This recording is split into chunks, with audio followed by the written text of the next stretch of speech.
Good afternoon, everyone, and thank you so much for joining us today for our virtual child advocacy panel. We are delighted to host this webinar in lieu of our normal Hill Day that Voices has done for a number of years at the state legislature. In the light of the pandemic that we've all lived through over the last year and a half almost, we wanted to make sure that we still were able to provide this resource to our child advocates. Did provide this platform to our state agencies and our budget chairs and accomplish as much as we can despite the challenges that we have all faced.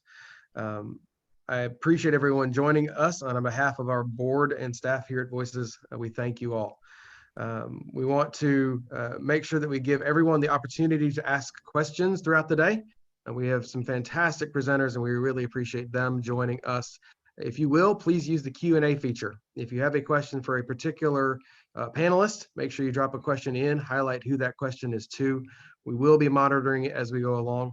If we do not get to your questions, it is our intent to share those questions with the various agency folks and the budget chairs so that they can have time to respond, and we will post that out on our social media. As well, this session is being recorded, and it is our intention that this recording of this will be uploaded to YouTube, hopefully by the end of the week. And so you'll be able to go back and review this, share it with your friends. If you hear something that's really important, we want to make sure that you have the chance to go back and share that out. Without any further ado, I'd like to welcome our facilitator for the day. Dr. Charles Nash is a longtime child advocate in Alabama with a tremendous history, but is also a Voices board member. For those of you who participated last year, he was our facilitator last year on our virtual Child Advocacy Day, and we are thrilled to have him back. And with that, I will turn it over to Dr. Nash. Well, good afternoon, everyone, and thank you, Stephen. I really appreciate the opportunity to be back here today. A lot of things have happened in our state and our country across the globe since this time last year. And our children and their families have been impacted by those many things that we all know about since we last met. So it is a grand opportunity for us to get back together to talk about the well-being of our children and the well-being of the families that are the families of our children across our state. And I appreciate the opportunity to work with Voices and with other agencies that have at the heart of their work the children of Alabama. So thank you all. We're pleased and thrilled, as Stephen said, to have our presenters. The lineup is very robust, and I'm looking forward to their presentations, but also to questions and comments and suggestions that might come from the audience of participants in today's program. So thank you all. Thank you all for caring about our children. Thank you all for caring about the well-being of our children. Thank you for being here today as we continue this important conversation about what we can do together for the well-being of our children and their families. Stephen mentioned that we've done this before. We've done it in person, and I wish we could be doing it in person today, but we cannot. This is the 8th annual Child Advocacy Day activity, and we appreciate the nearly 160 of us who are on this line today, expressing our interest and care and concern for our children. So thank you all. As our children are blessed, then we are blessed, and our futures are as well. So we really appreciate the opportunity to hear from our legislators from that perspective, but also to hear from our agency leaders as they address for their mission, their roles, their scopes, the well-being of our children in our state. And so thank you all for being here for that. I won't give long introductions. I'll give the name and the title of the persons who will be coming up to speak because we know them. I think we are, as a community of child advocates, we are aware of each other. We know pretty much the people who are in our state who are working on behalf of our children. And so I'll give their names, their titles, and welcome them to give their 10 to 15-minute presentations. And then we'll have Q&A after that. The first person up to speak, and I see he's with us already, is Senator Arthur Orr. from Senate District 3. He's the chair of the Senate Finance and Taxation Education Budget Committee. Senator Woerner, we appreciate what you have done for our state in the past, and we appreciate what you're doing, even as the legislature is still in session for another day or two or three. And so we look forward to your sharing with us an update of the legislative work that's going on from your perspective as a leader within the Senate. So thank you, sir. We appreciate you, and it's on you now. Thank you, Dr. Nash, and good to be with you all today. Since I'm the budget guy, I figure it's always important to talk numbers and just give you what the House and the Senate passed and has sent over to Governor Ivey. We expect her to sign the budget bills that were passed, and I think it was a very good collaborative effort between both chambers and then, of course, the executive branch. So I'll run through a few numbers and that I think are relevant to our viewers today and those attending. One of the things that happened, the governor had increased the child abuse and neglect line item, and then we sustained that in the Senate, and then it went to the House and went up substantially. They were last year at $3.7 million. Or excuse me, this current year at 3.7, they're going up to 5.7. So $2 million extra dollars for the child abuse and neglect line item there, and a tremendous funding increase for them that hopefully will pay dividends in the years ahead. Another item that we saw, one of Governor Ivey's certainly favorite programs, and that's a good thing, is the pre-K program. The pre-K program in the 22 budget will be over $150 million. We increased that per the governor's recommendation of $24 million year over year. So there'll be more pre-K classrooms coming online across the state in the coming year. And Governor Ivey, again, has always been very aggressive with wanting to expand pre-K as much as it can be. And you find that same tenor in the legislature, but she's been a real leader in that regard to promote pre-K among the state school children. Moving on to another program that I know your viewers are familiar with, that it's one that flies below the radar, but very important nonetheless, and that's the HIPPY program. And that's one that we haven't heard a lot from in years past, but they received a substantial increase. They were at 3.1 million in fiscal 21, and now there'll be about $2 million more on top of that, so get close to $5 million for the fiscal 22. So the HIPPY program, going into the homes, doing work with young families with children, et cetera, so vitally important to get those families and their children off on the right foot as they become parents and getting used to parenting and all the duties that come with that. So I know that, I don't mean this ugly, but small amount of money in the grand scheme of things of a $7.6 billion budget will have tremendous impact on that program for those that do that across the state.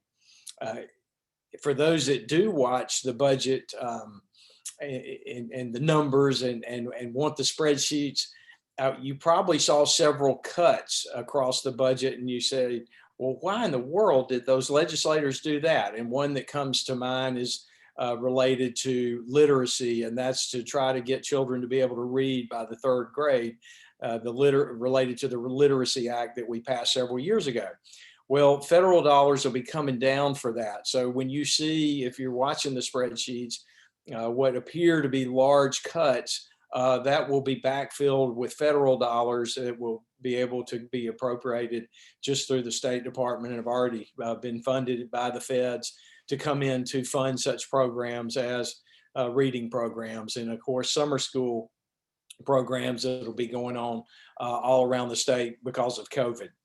Another item, Senator Roger Smitherman from Birmingham was a real champion and concerned about bullying, and that number went up to now $3 million for anti-bullying programs across the state. And that, as we go up the age scale, becomes really important in middle schools and high schools around the state. And so that line item tends to keep moving along.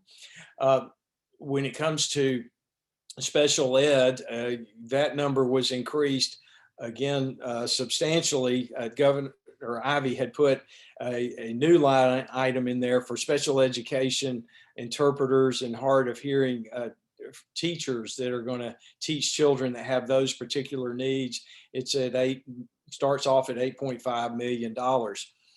Then you get into something that we started several years ago. Again, Governor Ivey coming out of her office, were those children, special appropriations for those children that were high needs special ed children, and they're very expensive to educate. And in the school systems, and local systems were struggling with how to pay for them. And we have increased that line item from almost $10 million to over $17 million. So almost a doubling of the funds there for high needs special ed programs at the local level. Then we've got a doubling or tripling of the money for special ed preschool programs. Again, at the very early ages, trying to teach these early children. They were at 5.6 million. Now they're at 17.6. So up $12 million. And again, Governor Ivey made that decision to do that and to really move that number along there for the special ed needs in the preschool area. Career tech, we got to train some young people. They're not all supposed to go or want to go to college, and that number was increased, doubled almost year over year in the career tech in the State Department of Education.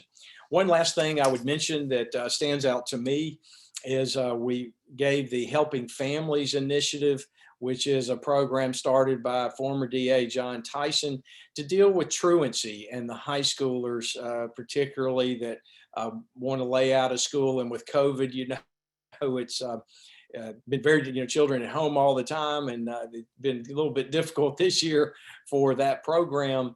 But we increased it, and it has shown results, and we appreciate that what it's doing across the state with our older kids and trying to keep them in school and involving the district attorneys and showing, again, very positive results. So that's my short answer, Dr. Nash. And if there's a question, I'll be glad to, we can play Stump the Politician if you would like, or I will just go my merry way. So have it your way. Okay, let's see if we can do the Stump the Politician before you have to leave us. I don't know if there are any chats, so we'll hear from Shannon or Olivia if there are any items in the chat. But I had a question about Senate Bill 94. That's the one, which had about the third grade accountability act and literacy or reading by third grade. And I think Senator Smitherman was also supportive of that bill. Could you tell us what the status of that is, if you remember, and what additional costs that might have? Right. A very current status is that the bill was reported out by the House Education Policy Committee. Actually, I think they had a hearing yesterday, and it passed the committee. So it has or will get a second reading here shortly and be eligible, I would assume, for a vote either tomorrow or on the final Monday. The proponents, Senator Smitherman says, these kids have been out of school, so we're hurting them by maybe holding them back. The opponents say, well, if we just move them on without making sure they're able to read, have we really done them a service? And there's no fault to the child's, of course, is COVID and distance learning and all of that, and it's not a finger pointing situation. But will these children that are tested and can't read, and we move them on, the studies show time after time that the odds are they will not ever be able to read, and they won't get it in the 4th or 5th or 6th grade. So that's kind of the debate, and we'll certainly see what happens. Absolutely. Thank you. Thank you for that. So you talked about a number of new dollars increases in 8 or 10 or so programs that are really important to children and families in our state and education in our state. How do you, where do those funds come from? How has our state fared during this time of pandemic that we have those extra dollars? Right. Excellent question. So let me get my arm out of joint and reach back and pat myself on the back. And I see former Representative Jay Love in the audience. And it really goes back to legislation, Dr. Nash, that was passed back in 2011, 2012, called the Rolling Reserve Act. I know most of your listeners are aware of it, but in the resilience of the Alabama economy.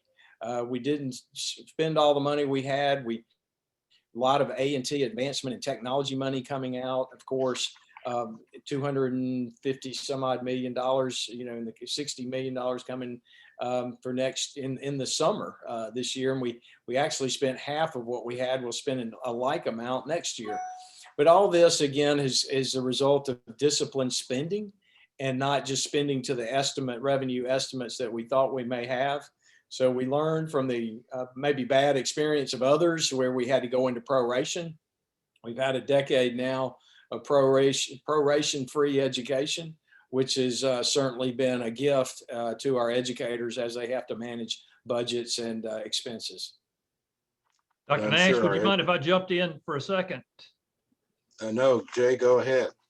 Senator Orr, can you just touch on what I think is really an extremely impactful change in salary and compensation for teachers in the state, and kind of thinking behind that and kind of the long-term hopeful impact that will have? Yeah, well, thank you. We did several things, and I know this isn't an educator crowd, but hopefully it'll translate into very positive impact on our students. What Jay Love is referring to is the TEAMS bill, and that is a bill where we pull out all of our math and science teachers in the K-12 universe and the upper end, and then we say we're going to put you in a different pay scale, because right now our superintendents and principals can't find enough math and science teachers. So we've got to put our money where our mouth is and really make it an attractive profession and financially for them. And the shortages are undoubtedly or undisputedly there in the math and science arena. So we pulled them out, putting them in a different pay bracket or matrix, and that will make a substantial difference in their pay, and then added bonus money for hard to fill places in let's say the rural areas of the Black Belt, or perhaps inner city, or wherever they're having difficulty recruiting math and science teachers. So this could be over time, a real game changer for educators. Another thing we did are the step raises, and Chairman Poole and myself are certainly committed, as the funds permit, to improving the step raises that teachers get. They were most all of them south of 2%. And these are the raises that they get every 3 years that are more or less automatic, unless, and it could be they're automatic. And then the legislature sometimes can come in and do across the board pay raise. But those are deficient, and we're going to keep trying to hit those and move them along as well for the rank and file teachers that aren't math and science, and help them in the compensation situation, because again, you get what you pay for, and we really need to try to get and retain quality educators. Yeah, Jay, thank you for asking that question. It was on my mind as well. Thank you for all of our educators who will be benefited through this budget. We really appreciate it. And what a smart thing it was to do, I believe, in terms of pulling out to help with our science and mathematics, our STEM teachers, because we're competing nationally and internationally for those folk. And it's a really good thing that what you all have done this year. We appreciate it. And the new STEM Council that Governor Ivey put together will be impactful, I think, in helping us to understand where we are with our STEM learning, our STEM teaching, and STEM advancements of our students. And so thank you for all of that. Well, it's certainly a team effort, Dr. Nash, as everything is, and I appreciate what Voices does in advocating for children in their situations across the state. Yes, absolutely. Thank you. I don't know if we have anything in the chat, but let me ask one last question. And that question is the rest of the session. Tell us how you see the rest of the session. What do I understand? 2 days, 3 days, maybe left in the session?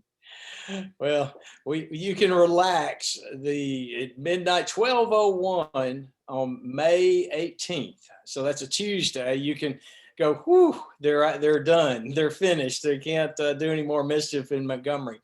But we have 2 more legislative days. The House is embroiled in medical marijuana and gaming and lots of these big ticket controversial issues.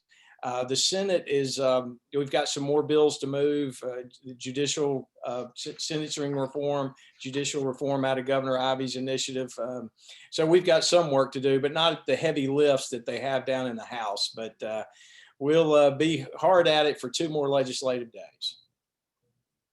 Senator Orr, we do have a question in the chat, and it's specifically related to childcare. He said, and the question is there a bill or is there any intention to increase pay for childcare teachers? We've got childcare teachers that with bachelor's degrees that are making $9 or $10 an hour. What can we do to support that crucial part of our workforce? Say the question again, Stephen. I'm sorry. So what can we do to support our childcare community, the teachers that have undergraduates that are making $9 to $10 an hour, where we've really worked on pre-K teachers, making sure that they keep up, but the childcare workforce that's so crucial to our economy, what can we do at the legislative level to support that part of our community?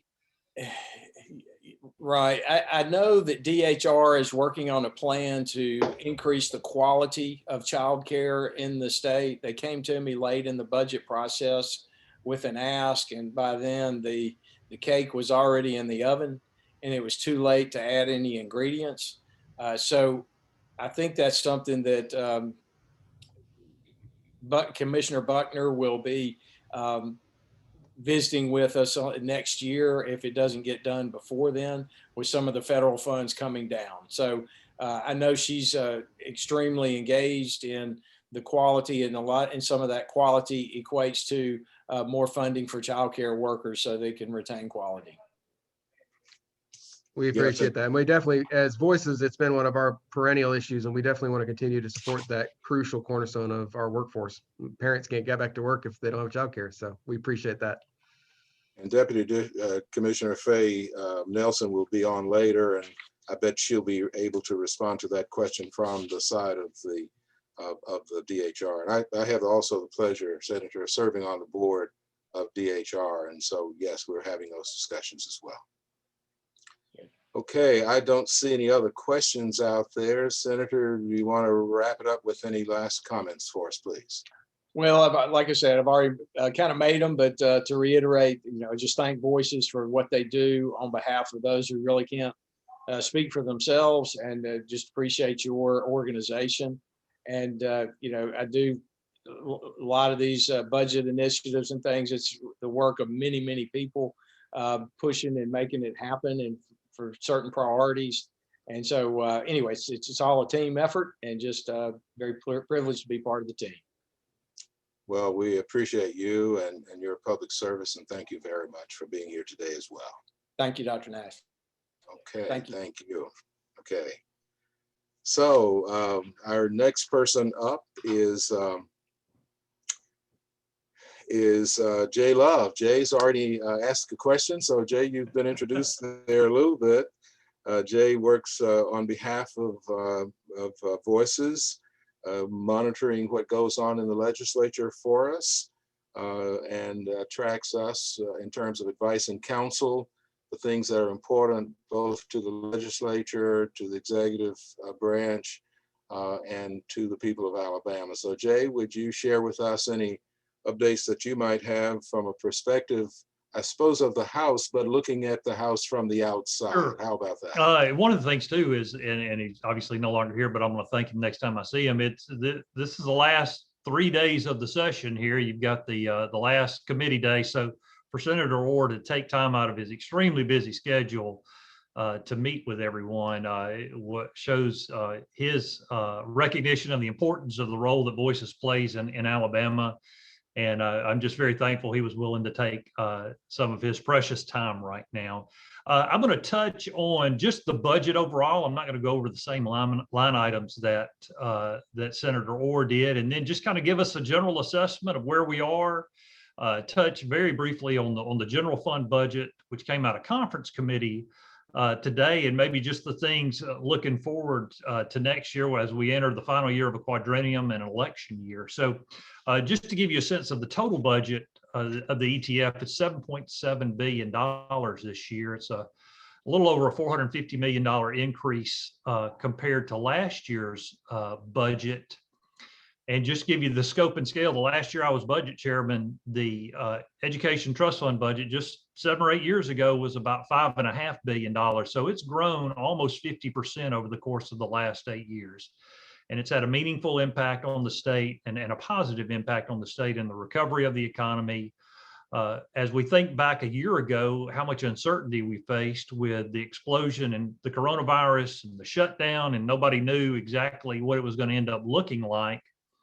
The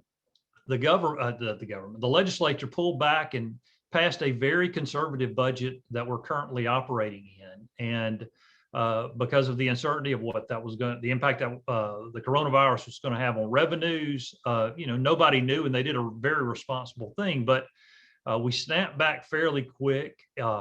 We were able to meet last year's budget numbers, and we'll absolutely meet this year's budget number with a pretty healthy surplus. So in terms of the economy and the budgets and revenues to the state, we are in really good position just from the ongoing tax revenue.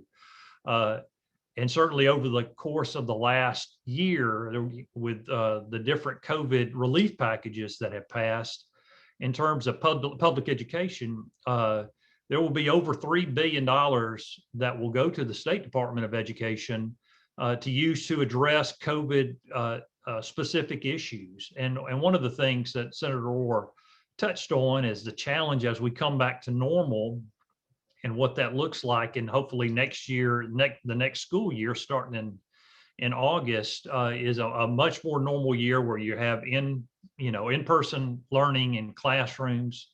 There will be an emphasis, and I'm sure Dr. Mackey will touch on this also, of seeing what the impact that the coronavirus has had, the learning loss that has certainly happened, and how do we address that? But there will be significant revenues there to meet the challenge of bringing our students back to where they need to be, and so hopefully, ahead of where they had been before.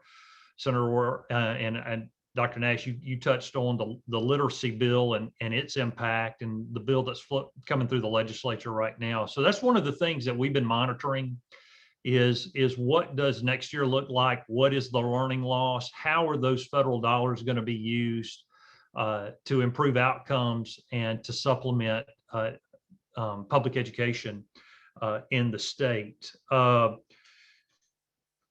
couple of things that Senator Orr hit on, just kind of very on the periphery. There were pay raises for teachers, so that's certainly something of significance. 2% pay raise across the board for teachers, and a changing of the salary matrix to encourage teachers to stay in longer. They expanded the benefit of the matrix, and so as those teachers get into their 20th and 24th year of teaching, they will receive greater benefits for that. And because we want to keep our most experienced teachers in the classroom for as long as possible. So that is something that everybody views as a positive. He touched on the pay differential for STEM teachers, the difficulty that so many school districts and superintendents have in terms of finding qualified teachers to teach those specific classes. Hopefully this will go a long way in addressing that issue. And if you're a teacher teaching math and science that you're certified in a hard to teach area, whether it be a rural area, black belt area, inner city area, with all the pay opportunities out there, you could be making $95,000 to $100,000 a year for teachers in those particular subjects. And that's just amazing when I think about the pay opportunities for teachers.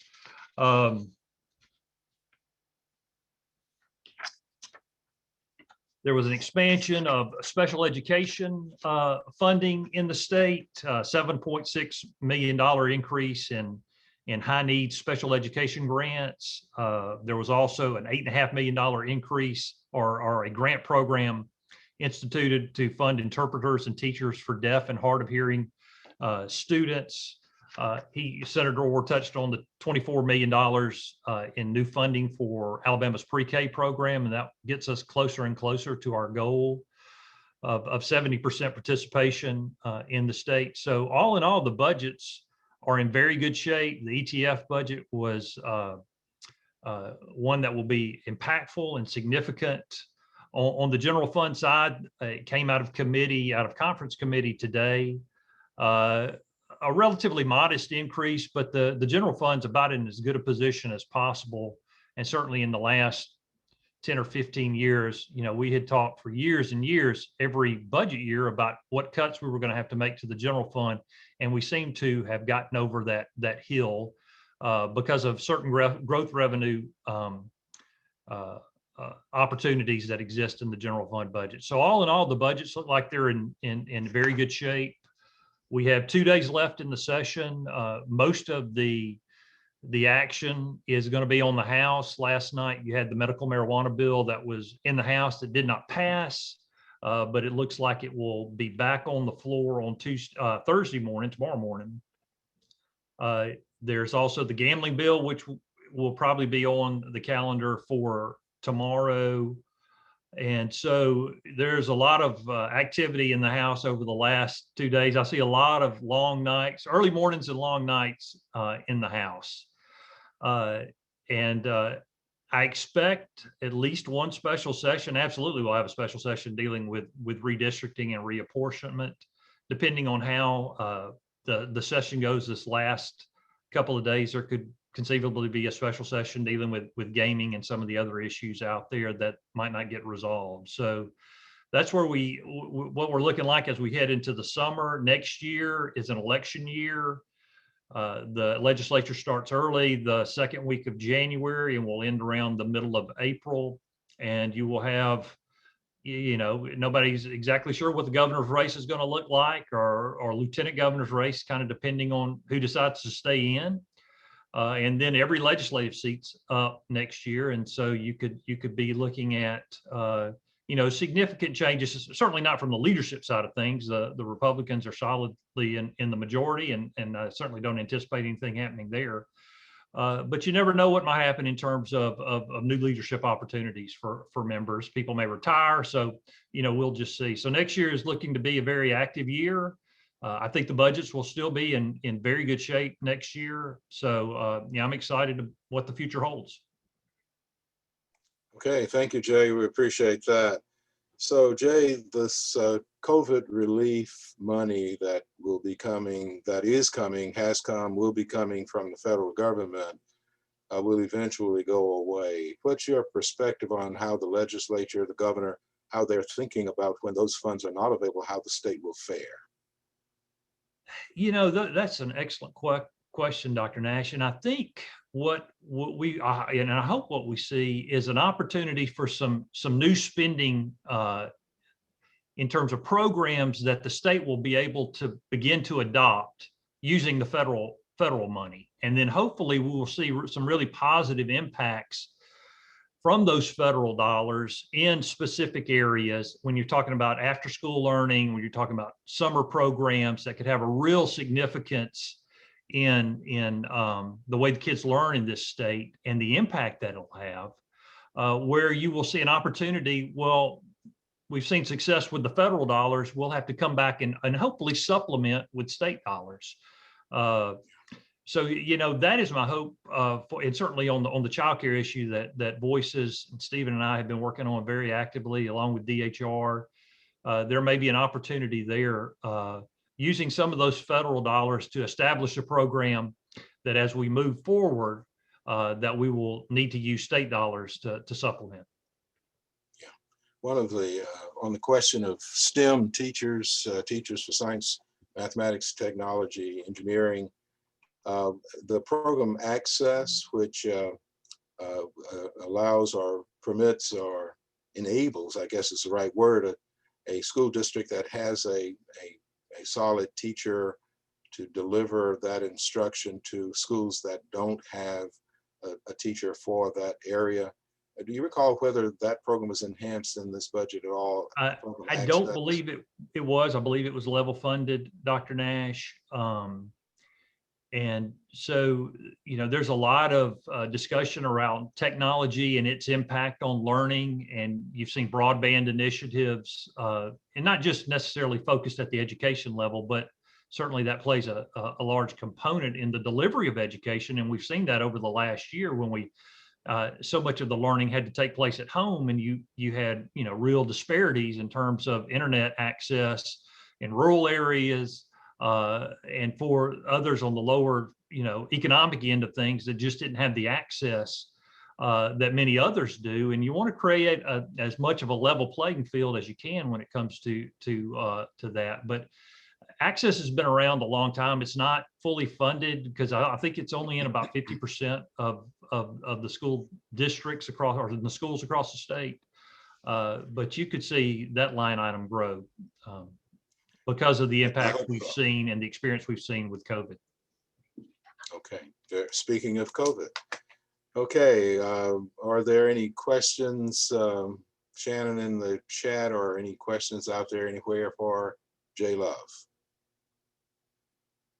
Okay, Jay, I don't see any or hear any. So thank you so very much for all that you do for our state, and in particular, what you do for Voices. I appreciate that. Thank you, Dr. Nash.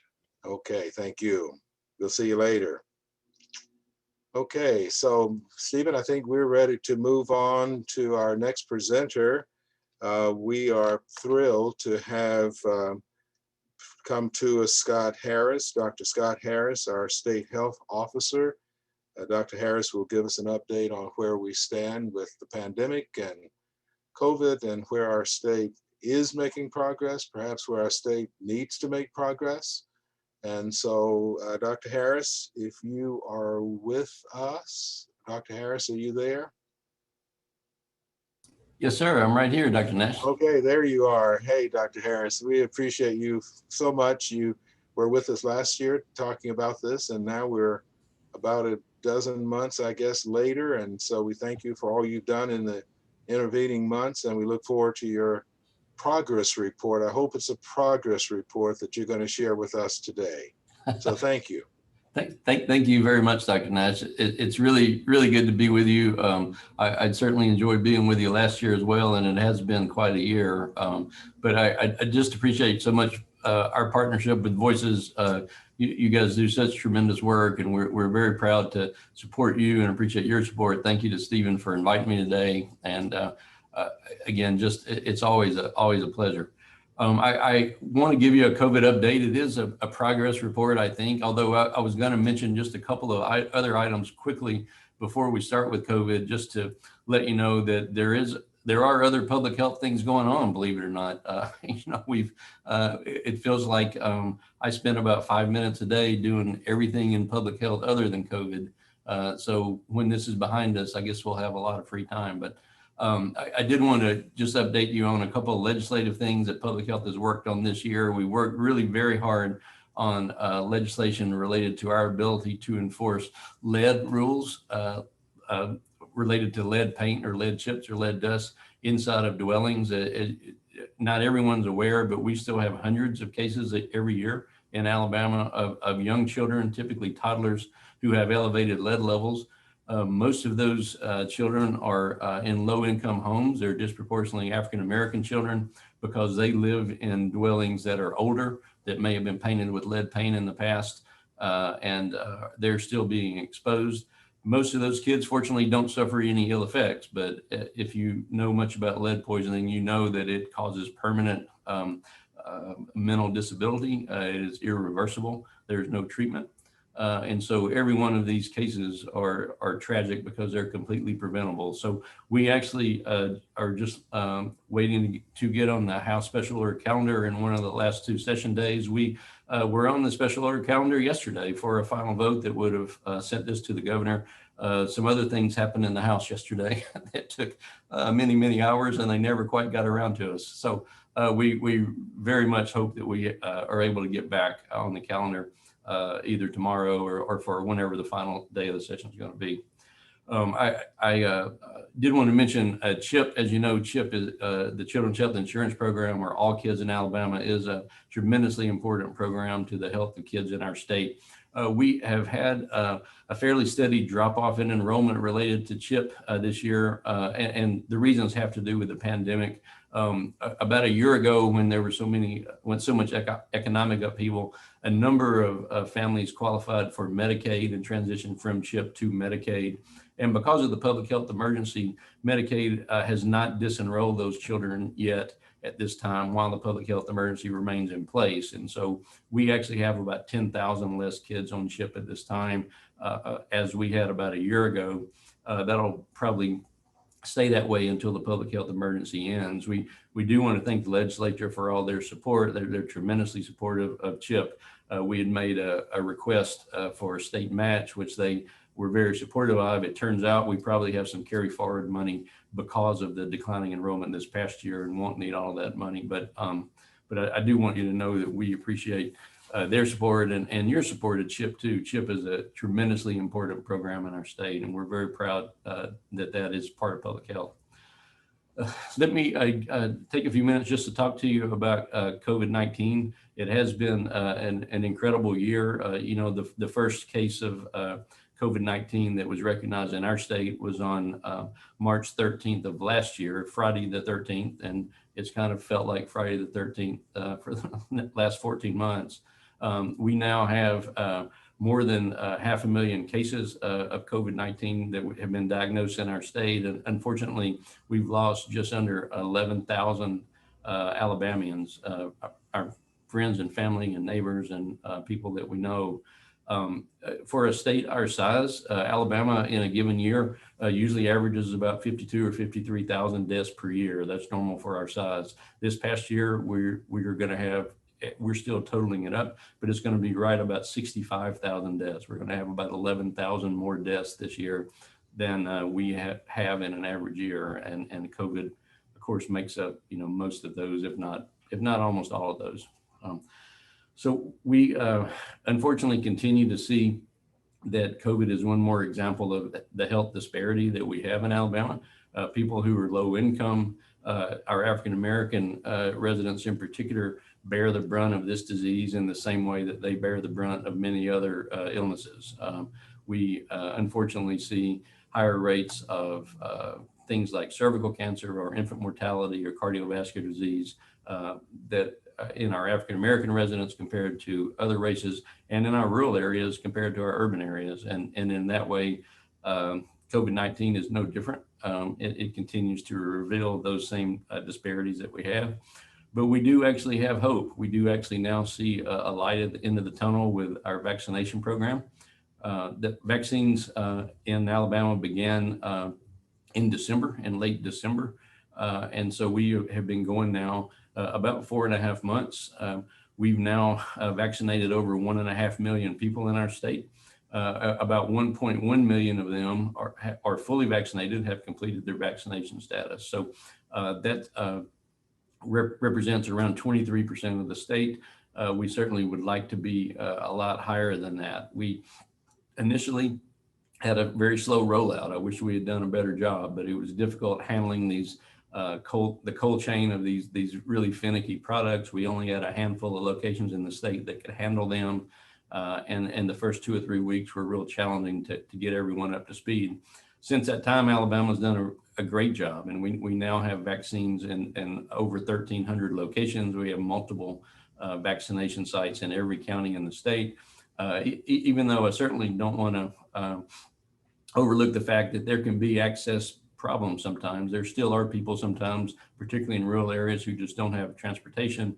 There are people who are just homebound people who don't have an easy way to get out and get a vaccine. And yet, in spite of that, most everyone has access to a vaccine now on pretty short notice if they would like to obtain it. We have vaccination available in most pharmacies, independent pharmacies and chain pharmacies. We have it in most of our community health centers, or many of our doctors' offices, urgent cares and other types of clinic settings. Our hospitals continue to vaccinate in many communities. We again have it in every county health department. And so there are just so many opportunities now.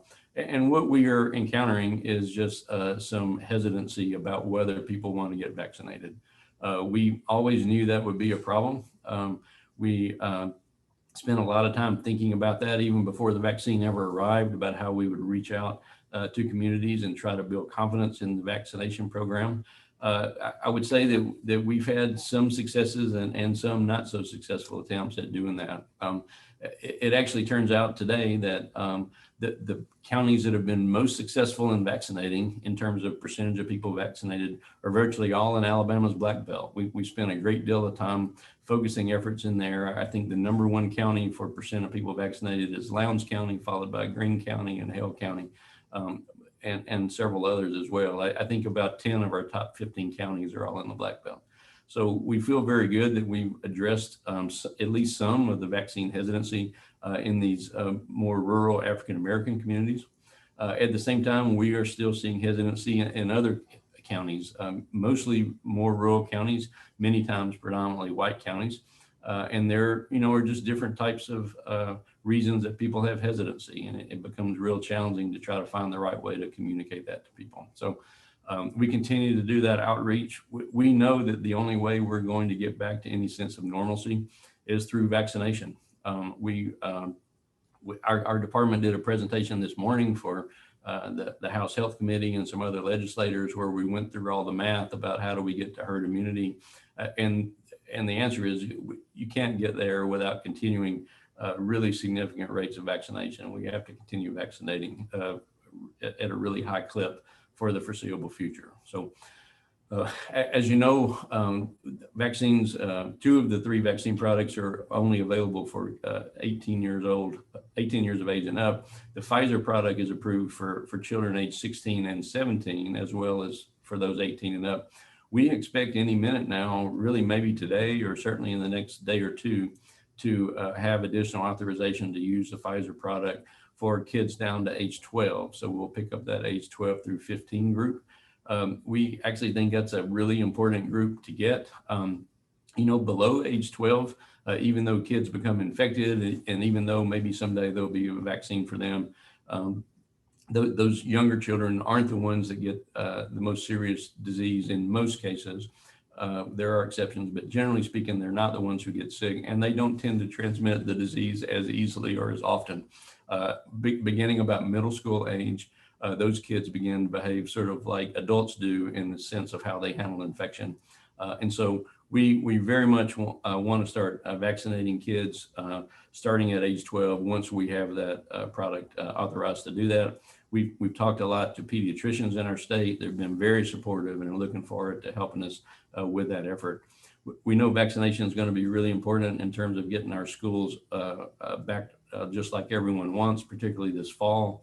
It's been such a really, really difficult year for our kids in school, for school teachers, for parents. People have made so many sacrifices. They've just had their lives disrupted in so many ways. And we just want to do everything possible to make sure that they're successful in getting back to school. And the vaccine is going to play a really important role in helping us do that. So we all want to be normal again. We have a route to do that. We just have to convince people to get vaccinated. So I'll just pause right there, Dr. Nash. That was just a few comments I had, but I'll be very happy to answer any questions. Well, thank you so very much for reminding us that there are other public health concerns out there than just the COVID. I mean, it's been so important to what life has been for us since the 13th of March last year, but it's not the only thing that's important to public health. You mentioned other public health things. Is water resources a part of the public health responsibility in our state? Is that a part of what you do to ensure that there is clean and available water resources in our state? For the most part, Dr. Nash, that falls under the purview of ADEM, the Department of Environmental Management. They handle surface water pollution. They handle drinking water as well. We obviously do regulate sewage systems up to a certain size, but generally speaking, even though we actually work with ADEM to do testing for them in our state laboratory, but we're not the primary agency that oversees that. Yeah, I know you mentioned the septic and sewer systems. I think in some parts of our state, that's a significant problem, isn't it?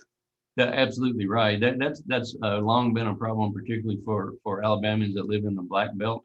If you, I grew up in the country and had a septic tank, and a septic tank is a great device when you live too far away to get connected to a municipal sewer system. But septic tanks don't work in all parts of the state because of the differences in soil. And so the soil in the Black Belt, which was so useful for agriculture and for farmers, turns out to be really bad for handling septic systems and wastewater. And so the solutions for people who live in the Black Belt become really expensive. They have to have these complicated engineered systems just to have a septic tank, and many times they can't afford that. And so that leaves them with sort of barely functioning or non-functioning sewage systems, and it's been a really difficult problem. We've done a great deal of work on that along with a number of other folks in the state as well. We actually have helped to establish in Lowndes County an unincorporated area wastewater board that has received federal money to start putting in engineered systems for homes in the county. We've done a lot of other work too. I don't want to get off on that too much at this time, but we certainly could do a whole session on that. It's really a really fundamental thing that, for people to have, normal sewage and their normal sewage disposal in their houses, and yet there are still many Alabamians that don't have access to that. We have a question in the question and answer part. It says, how is funding in the budgets for improving public health's infrastructure and operating expenses at the state and county levels? We certainly appreciate the legislature's support. We'd asked them specifically for money related to data systems and analytics. We learned really early on that we needed to be able to handle huge amounts of data and make sense of it, and we really weren't equipped to do that. The legislature has been supportive of that request, and I think that money is going to find its way finally into our appropriation this year, and so we're very grateful for that. We do have a lot of other needs that aren't, we don't necessarily have a way to meet right now. One of the biggest ones just has to do with our ability to investigate diseases. Our epidemiologists do investigations for reportable diseases. And so, for example, if you have a flu outbreak in a nursing home, or you have a diarrhea outbreak in a daycare, those type of outbreaks are things that public health steps in to investigate. If you have a foodborne illness in a patrons of a restaurant, those types of things. In a normal year in Alabama, we have usually around somewhere between 2,500 and 3,500 events like that in Alabama. Most of them are things you wouldn't hear about, but we have investigators that do dozens of those every day or in a week across the course of a year. Well, consider now, instead of having 2,500 or 3,500, this past year, we've had over 500,000 cases of just COVID alone. And we're using the same team to try to do this over 500,000 cases that honestly has some difficulty even being able to do a few thousand cases just because of staffing. So we've asked for money for additional staff there. So far, we haven't been fortunate enough to get that.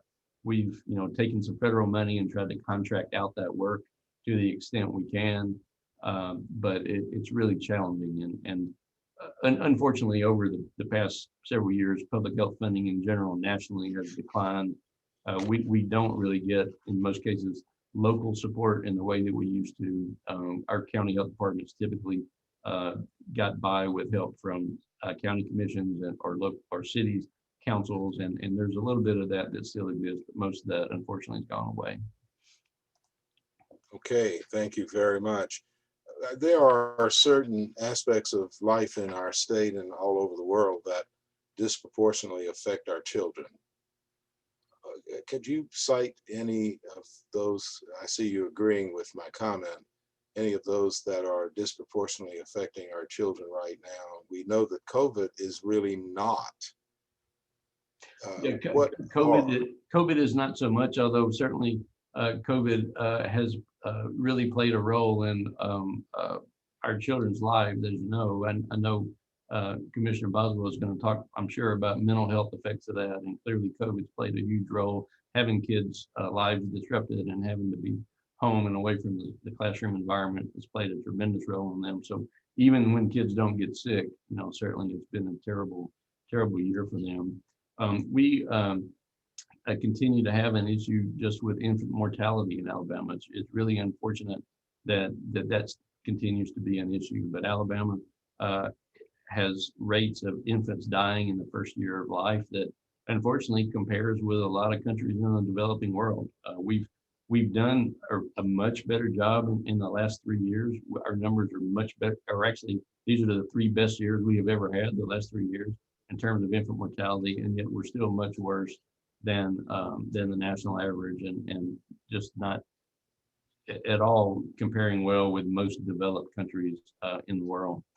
I mentioned to you earlier about lead exposure. It's a shame that we continue to have lead poisoning affect kids in our state, but it typically is always children, usually toddlers, who have a lot of hand-to-mouth activity, who may play on the floor and they're in dust, or there may be paint chips, and they ingest those paint chips. Again, these are almost always in homes that were built before the early 70s, or may have been painted with lead paint. That stopped being done in about 1973. So it's older housing, which means it tends to be lower income people. It tends to disproportionately be our African-American children, unfortunately. So that's a disease that shouldn't exist in 2021. It should be gone. But we don't have much ability to enforce that in our state, and that's one of the reasons that we're working on that. So finally, the last thing I would mention is that all types of vaccinations for vaccine preventable diseases are still available, and yet the rates at which kids are getting vaccinated has plummeted in the past year. When kids don't have to go to school in person, there's not always someone checking up to make sure their shots are up to date. And when parents are having to juggle all the things that they've had to juggle, they may not necessarily be able to keep routine checkup appointments because they've just got too many other things to do. So we have a lot of data that shows that we're way behind on routine childhood vaccinations in our state, just like everyone else in the country is. And it's going to be really, really important to get kids caught up as soon as we can. So if we don't get caught up, then this is a question, can we anticipate spikes in those things like measles and mumps and rubella and all those kinds of things? That's exactly the fear. We continue to see things like whooping cough on a fairly regular basis. That's not an unusual disease to see in Alabama. Measles, fortunately, is still pretty rare, mainly because when you get vaccinated for measles as a kid, you can get your second shot by about age 5, and you never need another one. So fortunately, most kids still have immunity against measles, but there are plenty of other diseases out there which we protect with vaccinations, using vaccinations that kids are going to be susceptible to. So we certainly are worried we're going to have outbreaks of these vaccine preventable diseases. My last question is obesity. Is that on your list of those things which affect our children significantly? Absolutely. Obesity continues to be a problem that really plagues our state. A large percentage of Alabamians are considered overweight or even obese. As we have learned, obesity in and of itself is a risk factor for dying from COVID. We have had not very many deaths, but we have had a handful of deaths in pediatric, in kids due to COVID-19. And in many cases, in just about every case, those kids had some type of underlying health condition, but in a few cases, it was only obesity that was the risk factor. So there are two questions in the chat or in the Q&A. We'll save one of them for Dr. Mackey. That one is, will virtual school be available for the next school year? But there is one last one for you, Dr. Harris, and it is, are we planning vaccination outreach and clinics? And then the comment, lack of immunizations can keep children from being able to enter school or child care in the fall. Could you respond to that question about planning vaccination outreach and clinics? Sure, absolutely. I will say Dr. Mackey may address that as well. He and I have had many conversations about that. We've had great partners with the State Department of Education. They've been terrific to work with and extremely supportive. We absolutely want to make sure that school children have access to vaccines. I think by this fall, we're likely to have vaccines available for people aged 12 years of age and up. We're probably not likely by then to have vaccines for younger populations, although that might change. So it'll probably be the 12 years old and up population that we're reaching towards. It's not clear the best way to vaccinate them simply because of just available resources. School nurses typically don't have the ability to run full-time vaccination clinics. In public health, we are doing full-time vaccination clinics and can't necessarily add, 1,300 schools to it in an easy way. We're looking for ways to try to partner schools with providers in their communities when that's an option, or maybe we can find some other type of solutions that'll bring providers in. But we think vaccination will be very important to making sure that kids stay well, that schools don't suffer outbreaks.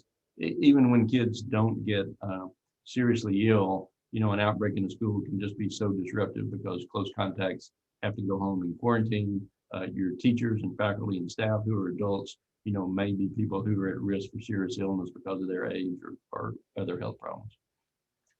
Okay, Dr. Harris, there are other questions that deal with childhood firearms, that deal with implementing social workers going into schools to help with the mental health kinds of things. We'll ask Dr. Mackey about those school-related things. There's a comment about pediatricians will be vaccinating children for COVID just like the other diseases. I don't know whether that's a question or a comment. That is a comment from Linda Lee, who's the executive director of the Alabama Association of Pediatrics. So pediatricians, Okay. That's a comment from the pediatricians, and we thank you. We do want to thank the pediatricians for co-sponsoring today. And we very much thank you, Dr. Harris, for taking time in your incredibly busy schedule, the busiest man in Alabama. And we thank you very much for your hard work over the last 16 months.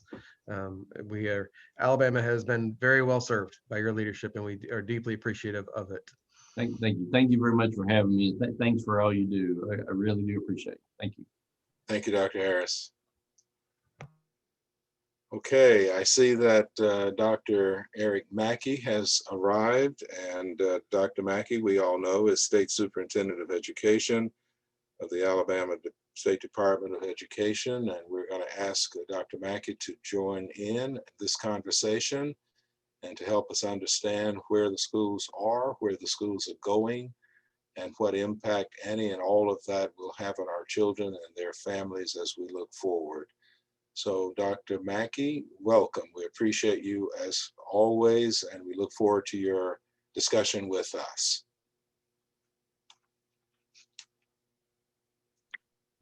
Get myself ready.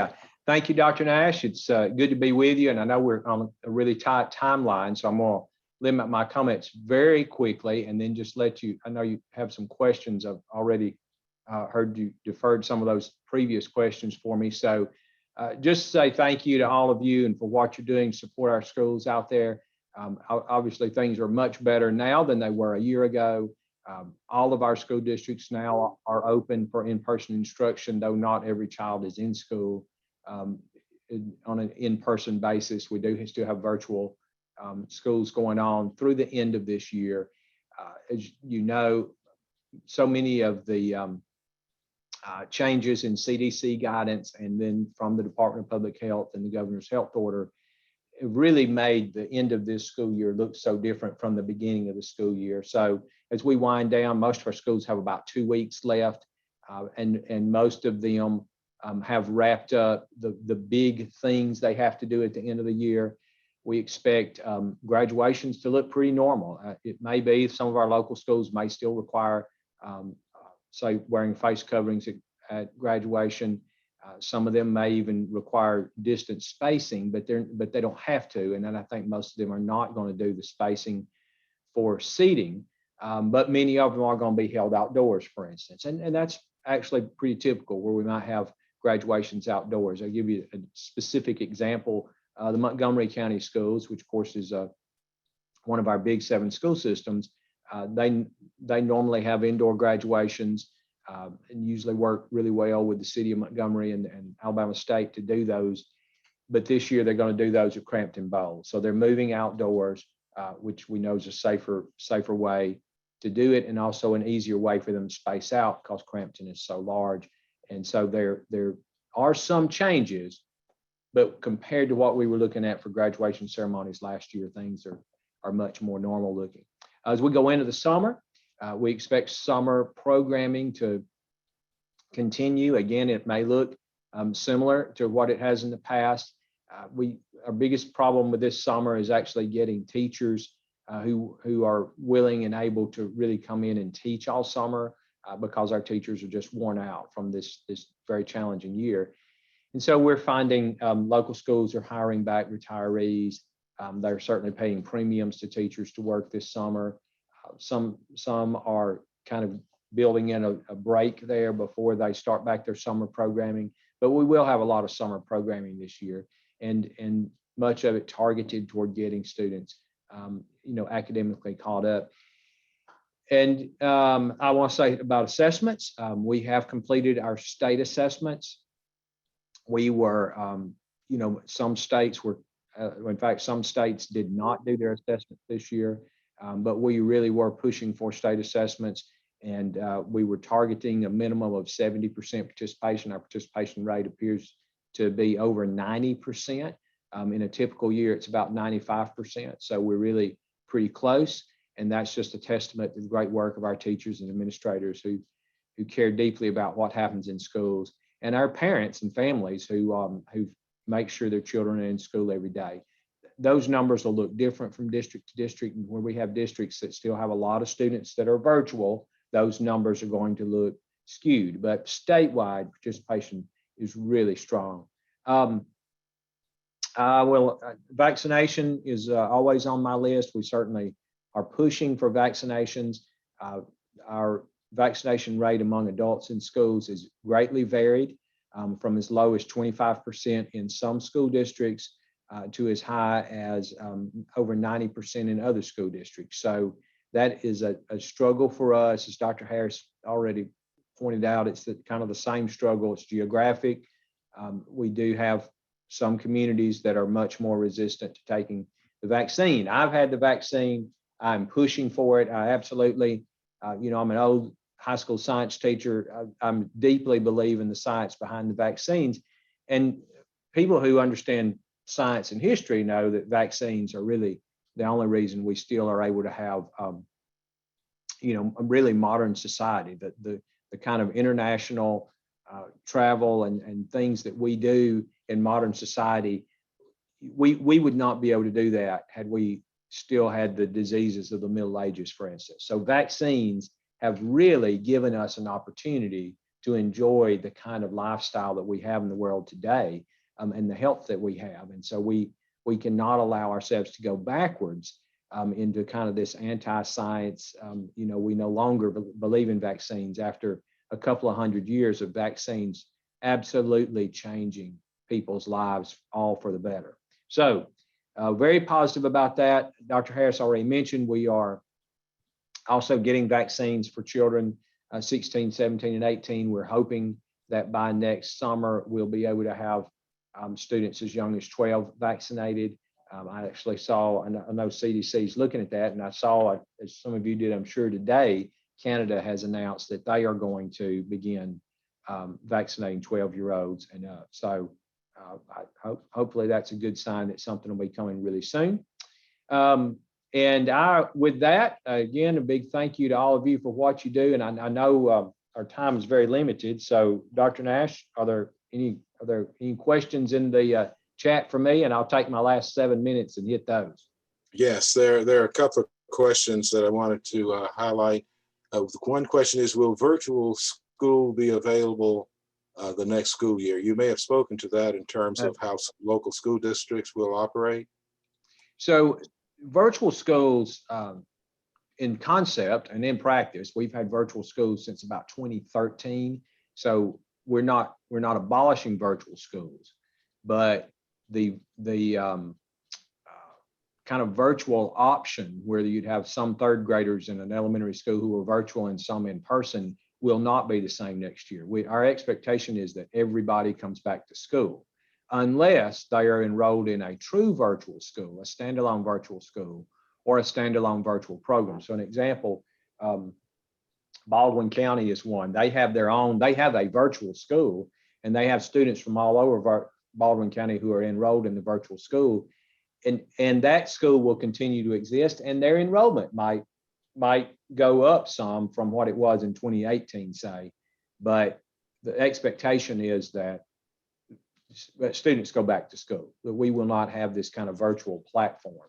And the state's not supporting it either. As you may know, we put $18 million, all of our ESSER 1 funding into supporting virtual curriculum for this school year, but we will not be supporting any virtual curriculum next year. Okay, there's another question, and the question is about whether social workers might be advantageous to work within the schools to help with the mental health issues. And certainly, and social workers can be employed with both ESSER 2 and ESSER 3 funds. So we've already heard from school districts wanting to add social workers. Now those funds, remember, they go away in about 3 years. So when you hire people on those funds, you just have to make sure they understand that this is a temporary job that will not last unless there's a new funding source beyond the summer of 2024. But we think it's a great idea to begin to hire more people in, teachers, social workers, nurses, other people to help support students during these the rest of 2021, 22, 23, and then the spring through the summer of 24. With that in mind, though, Dr. Nash, I'd point out, the state last year, this school year in last year's budget gave us money to hire mental health coordinators for the first time. We're very excited about that. That's going really well. But one of the things we're concerned about is, and I've had some discussions with our colleagues at mental health. I know that Commissioner Boswell's probably on here, and I know that Commissioner Buckner, she and I were actually talking about something last night, and we're concerned about schools, if you will, stealing people from departments of mental health and the Department of Human Resources. So what we need are more professionals in our schools and DHR and at mental health and public health, and not us just all moving the same chess pieces around on the board. So it's about getting more people into the field to support us, not just moving people from one area to another. Yeah, and the next question is related to that very last comment that you made, and the question relates to whether or not there will be special efforts to increase special education, the availability of special education teachers, similar to the way science and mathematics teachers are being encouraged through extra funding, higher pay, those kinds of things. Is there any effort to do that for special education, since that's one of the fields where there's a severe shortage as well, I guess? Yeah, well, I certainly can't speak for the legislature. The legislature this year and in previous years, I mean, you see this growing. We've had special funding and growing funding for computer science, for robotics programs, for robotics scholarships, for college scholarships, for high-tech jobs. The legislature this year has invested, I would say, if you put it all together, it's well over $200 million in what they're calling Alabama's high-tech economic future. And the effort to get more highly qualified math and science teachers in middle school and high school is a part of that. It's a kind of a small part, though very important part of a huge push to improve Alabama's high-tech future.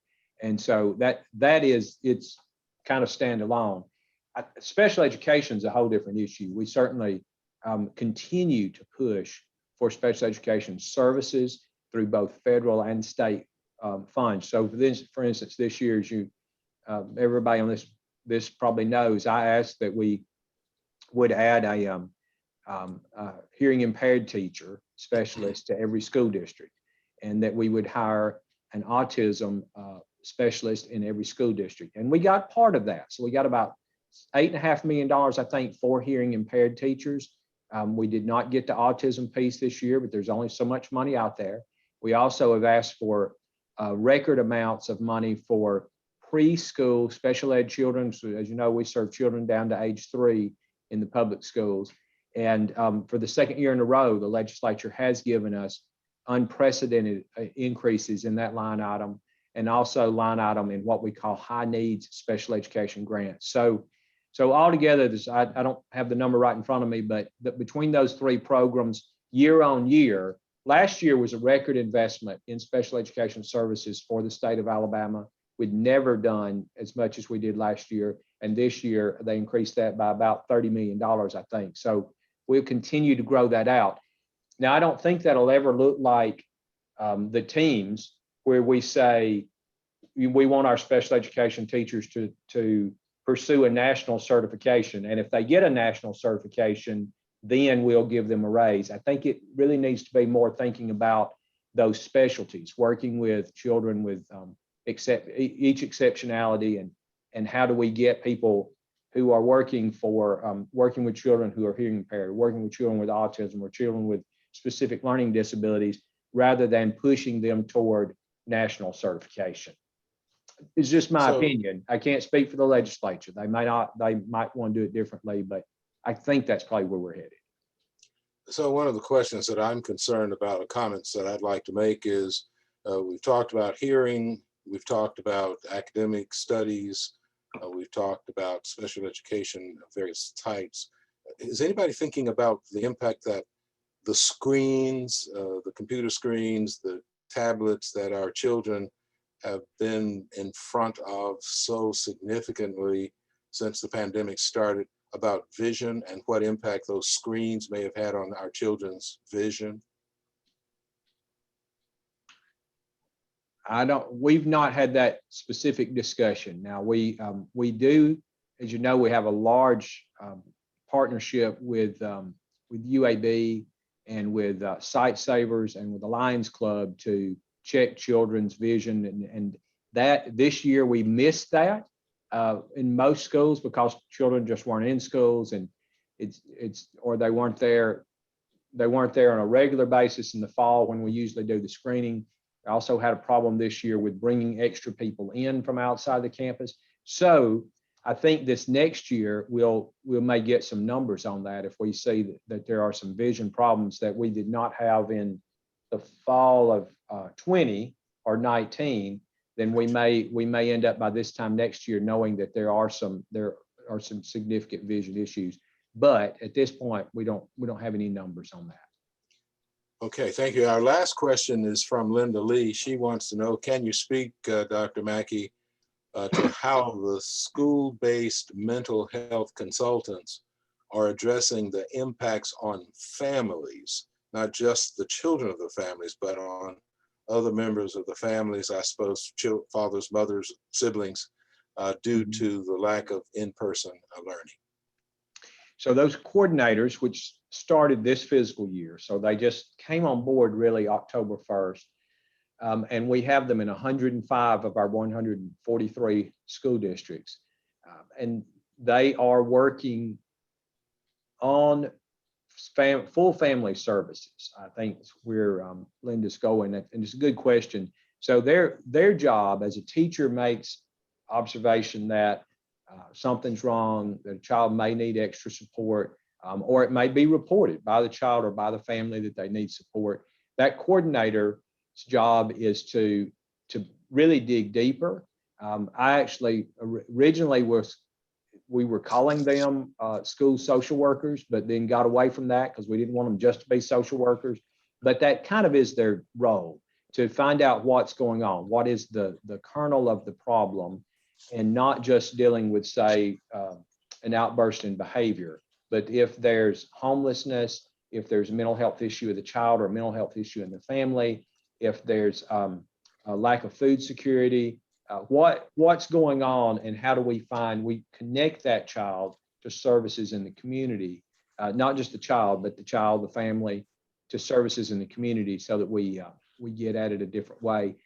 I think the bigger problem that we have, and I'll end with this, I know that's the last question, is we have to have those services in every community. So Dr. Nash, I know you and I are both very familiar with in Tuscaloosa, One Place, and the great job that they do over there.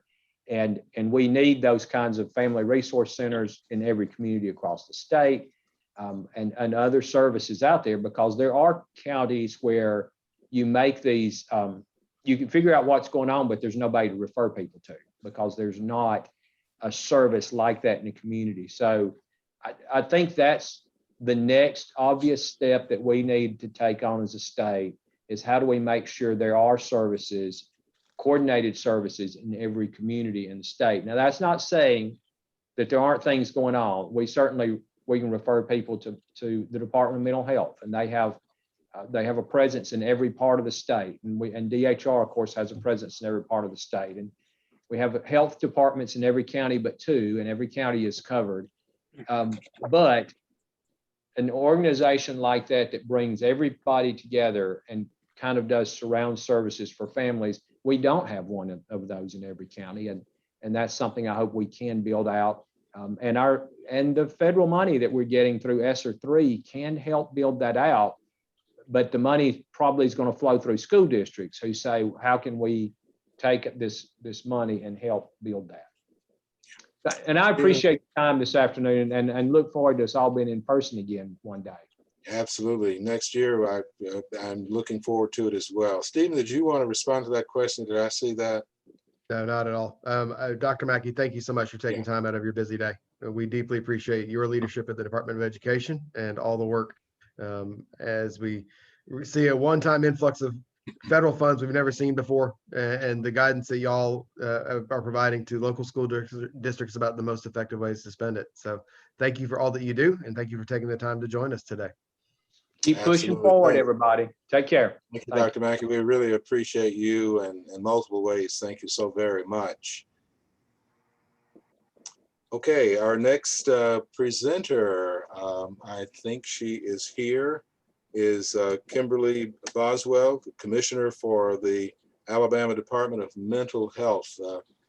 Commissioner, there have been lots about mental health of children and families, and I'll add teachers and superintendents and principals and all of us through this pandemic time. And so we really appreciate your being here with us to share what you know is happening in our state that will help to alleviate those problems of those folk that I just named. So thank you so very much. And I turn the floor to you. Thank you. I'm so happy to be here today. It is an exciting time in mental health, and it's a big topic of conversation. And as we know, COVID really rocked the nation's mental health. And so it really has changed the conversation. And I think we've all come to the understanding that our mental health can be very fragile. And, my hope is that this conversation and COVID will bring about a lot more understanding and increase our mental health literacy, just like we've seen over the last 10 years. We've all learned a lot about our physical health and what we need to do to take care of ourselves. But I'm hoping this will really open the door to everyone understanding what they need to do to take care of their mental health. And so that's really a very exciting way for our department to be having a conversation with so many of our partners in the community. And of course, when we look at services for children, our real goal is to intervene as early and as often as we can to make sure that children are developing the way that they need to develop, and that their social and emotional health is being addressed. And so today I just wanted to talk a little bit about a couple of pilot programs that we started this year. Also want to give you guys an update on infant and early childhood mental health consultation that we do in partnership in the pre-K programs. We do that partnership with the Alabama Department of Early Childhood Education. And then the hot topic, mental health, school-based mental health, and what we're actually doing in the school systems, and then just a little bit about what we're going to do, hopefully moving forward. So infant and early childhood mental health is a fairly new initiative for us. It started in 2019. And so I just wanted to take a minute to define that so that I'm sure everybody understands what we're talking about.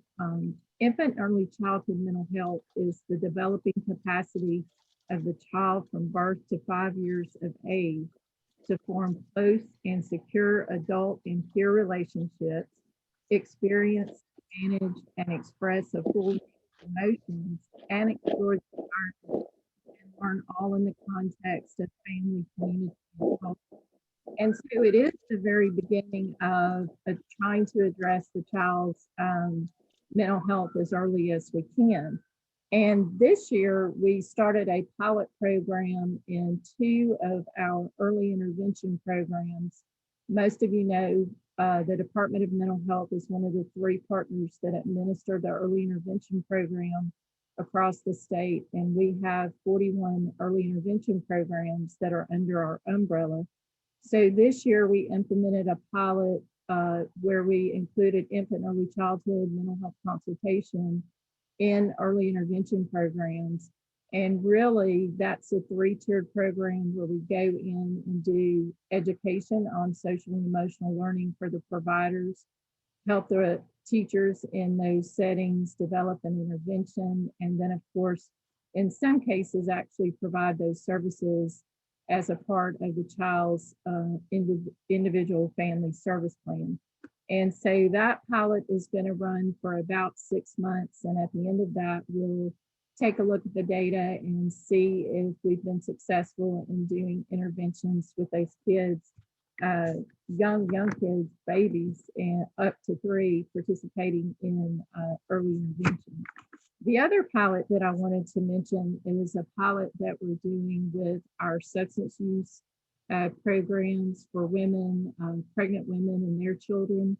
So moms who are participating in a substance use program who may be pregnant or may also have children, young children, those kids are usually in a daycare affiliated with a substance use program.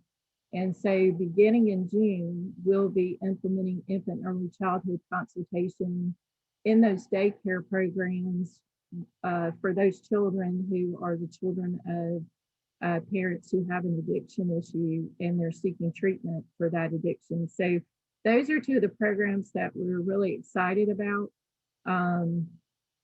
But really our primary focus with infant and early childhood mental health is in our pre-K programs. And so we were very fortunate to receive funding to increase the number of consultants that we have. And so at this point, we have 8 consultants statewide who go into the pre-K programs and provide consultation services in the pre-K programs. And many of you know, or some of you may know, that children in pre-K programs are 3.5 times more likely than to be expelled from pre-K programs than kids in K through 12, which is huge. And then once they're expelled, often those kids are 10 times more likely to not be successful in the classroom, to have negative attitudes toward learning, to drop out at an early age. And then those same kids are also 8 times more likely to be involved with the criminal justice system. And so that gives you an idea of just how important it is to address those issues in a pre-K classroom. And there's a program here in Montgomery that's a fairly new program. And in their first pre-K class, they had 5 kids who either couldn't speak or did not speak English.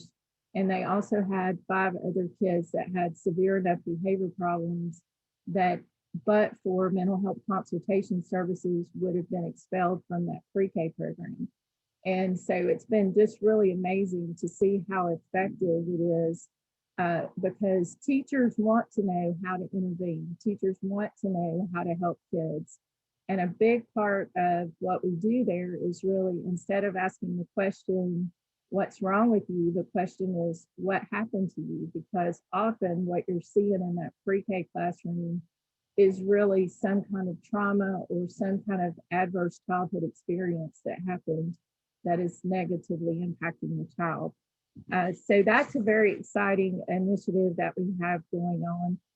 And of course, we also have our school-based mental health program. You heard Dr. Mackey talk a little bit about the mental health service coordinators. I would suggest, if you haven't looked at it, Senate Bill 92, which actually does a great job of laying out how we work with State Department of Ed and provide what we call Tier 3 services in school systems across the state. You heard Dr. Mackey describe mental health coordinators. Those are what we consider Tier 2 services. So those mental health coordinators are going out there, identifying students, trying to determine what is going on in the home and what's going on with the family. And then if they need that intensive intervention and need therapy, then we provide the Tier 3 services actually in the school system. And so it has been a bit of a challenge, obviously, with COVID. We weren't able to get to kids the way that we normally would, because we normally see them in the school environment. And so our folks really had to pivot and do a lot of work with teachers. And it was really very helpful. We started doing weekly calls with the teachers, not only to talk about how their kids were doing, but to also talk about how the teachers were doing. And so that was very helpful during the COVID experience. And then also we were still able to do telehealth with the students. If the students needed individual therapy or if they needed family therapy, we were still able to provide that through a telehealth medium. We're very fortunate that the legislature put in additional funding in this budget, $750,000 for 10 more school-based mental health collaboratives. And we were at 71 last year. We added 10 this year. And so this will be 10 more projects. Of course, our goal is to try to have a mental health collaborative project in every school system in the state. We found that we can only add 10 a year is about as many as we can do. And so we've added, for the past 3 years, added 10 programs each year. And so we're very excited about that. And then one of the other projects that we're engaged with DYS and DHR is an Our Kids project, which is a project that's been going on for a long time. And we're issuing a new RFP this year, really to address some of the very complex issues that we've seen, particularly in our partnership with DHR. We've seen a lot of kids who have very complex needs and very complex issues going on. And so that RFP is going to go out this summer. All the departments have committed to funding, additional funding really, to support that RFP to try and address some of the really complex needs of kids that don't neatly fit into one category or the other. These are often the kids that fall through the cracks and they don't fit neatly into anybody's eligibility criteria. And so often they're kind of overlooked in the system. And then moving forward, of course, we really plan to grow the mental health consultation program as the pre-K programs grow. Probably in the 2023 budget, we'll ask for 2 additional consultants. And honestly, that's really about $250,000. That would give us 2 mental health consultants in each region to provide infant and early childhood mental health consultation. And for that little bit of money, it is a huge, huge impact, such a huge impact on the lives of children. The program I described here in Montgomery, I knew some of the kids in that program, and it was absolutely a life-changing opportunity for them to be able to have a positive experience in the learning environment, and then to be able to go on to kindergarten and first grade and be successful. Really, the other issue, and some of you are probably familiar that the department has been doing a lot around crisis care, and we've primarily focused on adults. But this year, we're absolutely going to shift to looking at crisis care for child and adolescent services. We continue to hear a lot about the lack of availability, particularly for inpatient psychiatric beds for adolescents. We hear a lot about folks waiting in emergency rooms for an extended period of time.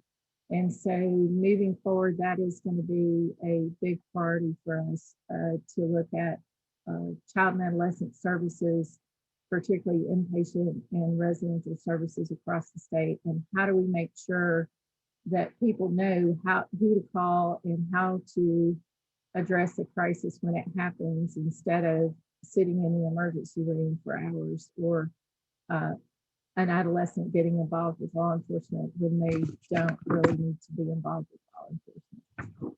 So that's sort of the topics, and I'll be happy to answer any questions. Thank you, Commissioner. We really appreciate that. There is a question that we got earlier. It says, specific to your department, how is the department addressing teenager mental health after the COVID or during COVID? Specifically, what is happening to support teenagers? Yeah, primarily we're doing that through our school-based mental health programs with the school systems, and doing a lot of at-risk work as well. The other project that we worked with State Department of Ed on was a train the trainer project for what we call mental health first aid. One of the issues for teachers and schools, and really moving forward, we want everyone in the school system, like you were saying, Dr. Nash, teachers, students, everybody, to understand mental health first aid. Mental health first aid is comparable to CPR. So we want everyone to become knowledgeable about mental health first aid, which gives you the skills to know how to help someone who either is having a mental health crisis or maybe is just not sure what's going on with them. So last year, well, not last year, the year before at Mega Conference, we trained quite a few folks on what we call youth mental health first aid, so that actually their peers can learn how to know sort of signs and symptoms in terms of, is this person just having a bad day, or is it just teenage angst, or are they really having a mental health issue? So we have adult mental health first aid and youth mental health first aid. And those trainers, State Department of Ed has trainers, and we have trainers across the state. And so really, we're wanting everyone to have sort of that CPR for mental health course, so that they know how to get, when they need to intervene, who they need to talk to, and where the resources are, because that's really, really, really critical. Often people feel kind of helpless when there's someone having a mental health crisis because they just don't know what to do. So here's another question. You mentioned about early intervention to determine what should be done to help and when it should be done to help. So what are some of the impediments to early intervention?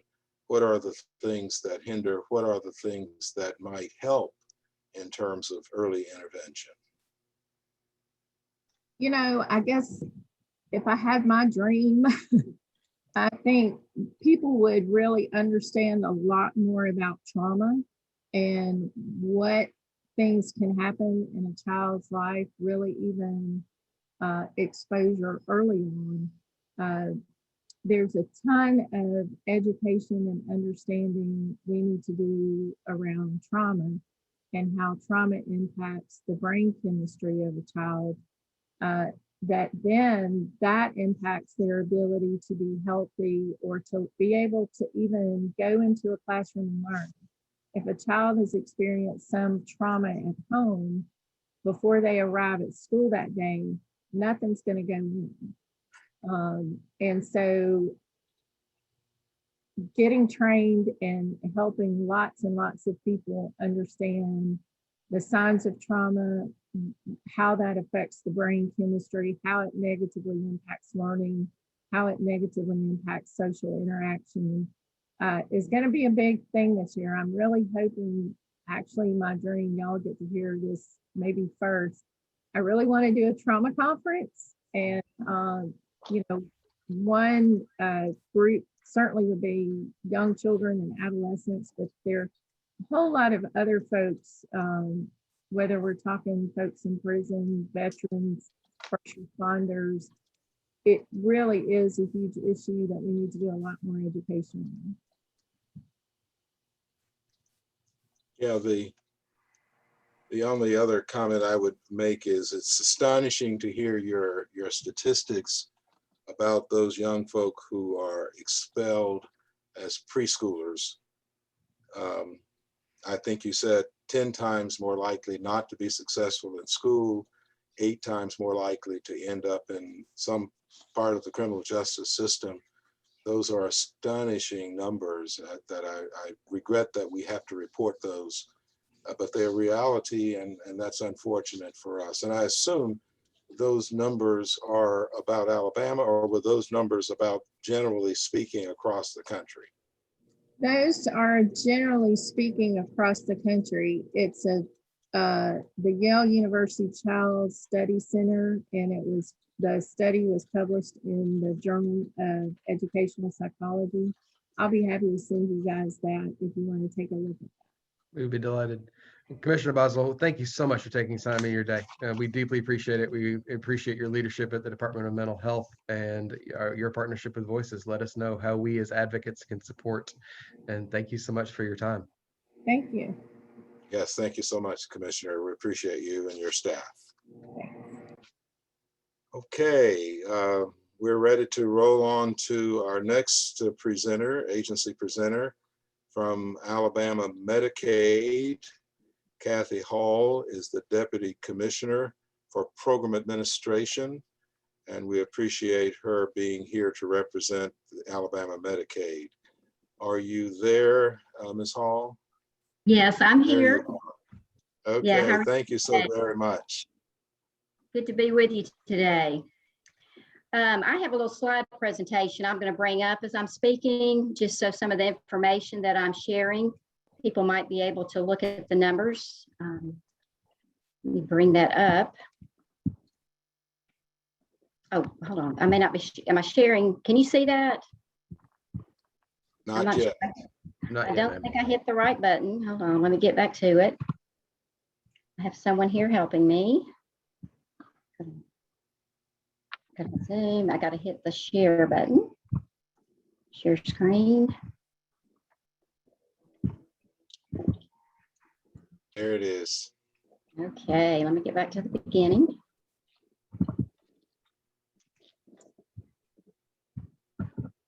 Are they seeing it as start slideshow?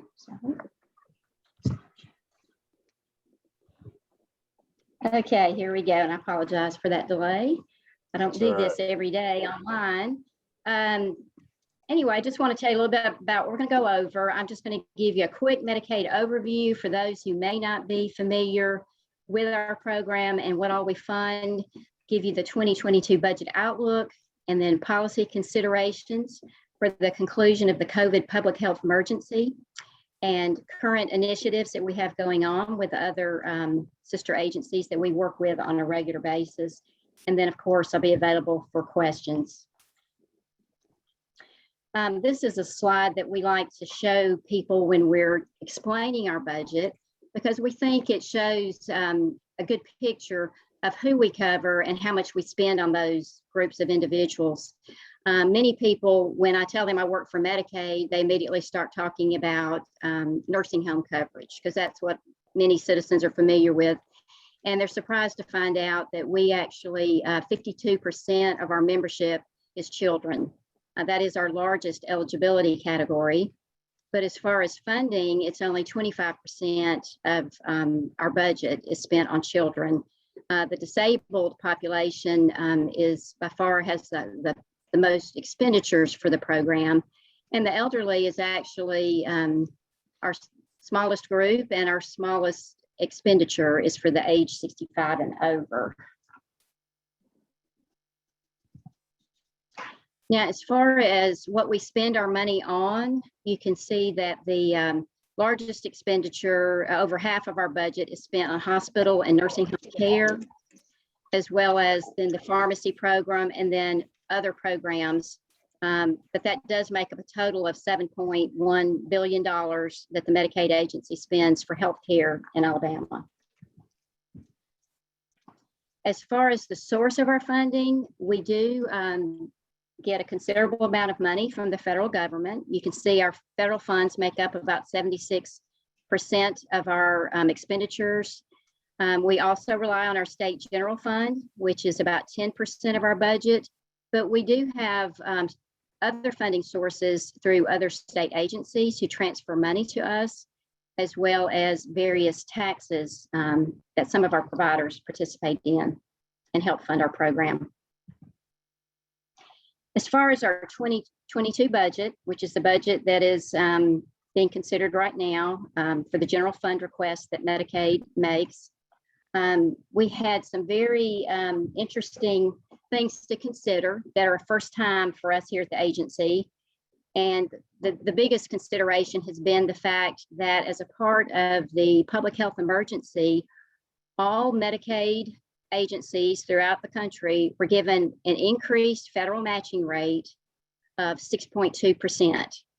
So that's translated to a considerable increase in dollars available to us to use in our program, even though in reality, we haven't spent as much money yet. It has created for us additional dollars. As a part of the agreement to receive this match, we had to commit to a maintenance of effort to make sure we did not terminate coverage for any individual who was eligible during the public health emergency unless they move out of state, die, or request to cancel coverage. And this means children who normally would age out of the program, they have remained on since the public health emergency started last March. Individuals who are on our program for pregnancy-related coverage have remained on the program even after the baby has been born. Normally, their eligibility ends a few months after the baby's born. They have continued on for coverage. Alabama has experienced an average monthly enrollment increase of about 10,000 since the emergency started. Children make up approximately 6,000 of that monthly number, and our adult parents and other caretakers make up about 2,000. We've seen that number decrease slightly since the first of the year, but we still are about 100,000 more clients on Medicaid right now than we were this time last year as a result of the emergency. And so what this does is it makes it very difficult for us to try to predict what our budget will be like in 2022. We know this extra match that we get from the federal government will end when the public health emergency ends at the federal level. We've been told that will last until the end of the calendar year, possibly, but it may end sooner and we'll have 60 days notice before it ends. So that's a big unknown for us in trying to plan for 2022 and beyond, as well as the other policies and things that we will need to change. Let's see. The request that we've made for the general fund this year was $769 million. And that's actually less than what we normally would have asked for. Our ask was actually $947 million. We were able to carry forward 178 million out of this current fiscal year because of all that extra funding that we have. So we still have a need, and that need will be there when the public health emergency ends. So we have to take that into consideration as we planned. There's this perception that there's this extra money that should be spent to possibly increase programs, increase coverage. But once the emergency ends, we'll be going back to regular funding. Program coverage should be similar or the same. And so our need will be the same. So we're trying to be mindful of that as we plan for the future. The CARES Act provided funds for providers. Also, in addition to the Medicaid funding, they were able to obtain some monies to help them get through the crisis. And the fact that we haven't seen as many claims come in, we're not sure all the reasons for that, but right now we're running under in many areas, particularly in the nursing home program. We're spending much less than we normally would spend in that program. So we're having to consider all that as we do our planning for fiscal year 2022. Fortunately, though, we are funded as sometimes, as you know, if you've been with the Medicaid, worked with us in a long time, you know that the Medicaid program is not always funded fully, and we've had to cut providers in the past. Right now, we've got plenty of money to work with, but we also have many unknowns. Okay, last year when I spoke with you, I told you about many of the changes we made in our program to address the emergency. Telemedicine is just an example of one of those areas where we relaxed a lot of our policy so that we could do more telemedicine. But we're currently evaluating all of the temporary coverage policies that have been allowed during the COVID public health emergency to consider making some of those policies permanent. And there'll be more information about that coming out soon. But at this point, we're still evaluating and determining which of those will continue. I'd like to take just a moment to share some of the current initiatives that we've been working on with other agencies and also within the Medicaid program. In October of 2018, we began a new program called the Alabama Coordinated Health Network Programs. I said 2018, it was actually October of 2019 is when that program began. So it's been up and going for a little over 18 months. And so far it's been successful, but this is a program where we have regional care coordination entities that help coordinate care for individuals in those areas. They work on coordinating services for children and adults, but we'd like to make sure all individuals are aware that this is available and working well. We've been very successful so far with that program. Another program that we have worked on this year with the Department of Early Childhood Education is Parents as Teachers. This is an initiative that they've been working on, but Medicaid is able to help fund some of the administrative aspects of that program, as well as a program called Reach Out and Read. That's another pilot program going on in the state where we're working with pediatricians and others to incentivize reading early in life. And Medicaid is going to be a participant in helping provide finance for that program. Also, Alabama Family Central is the new website that's been developed by the Children's Policy Council, and Medicaid is a partner in that.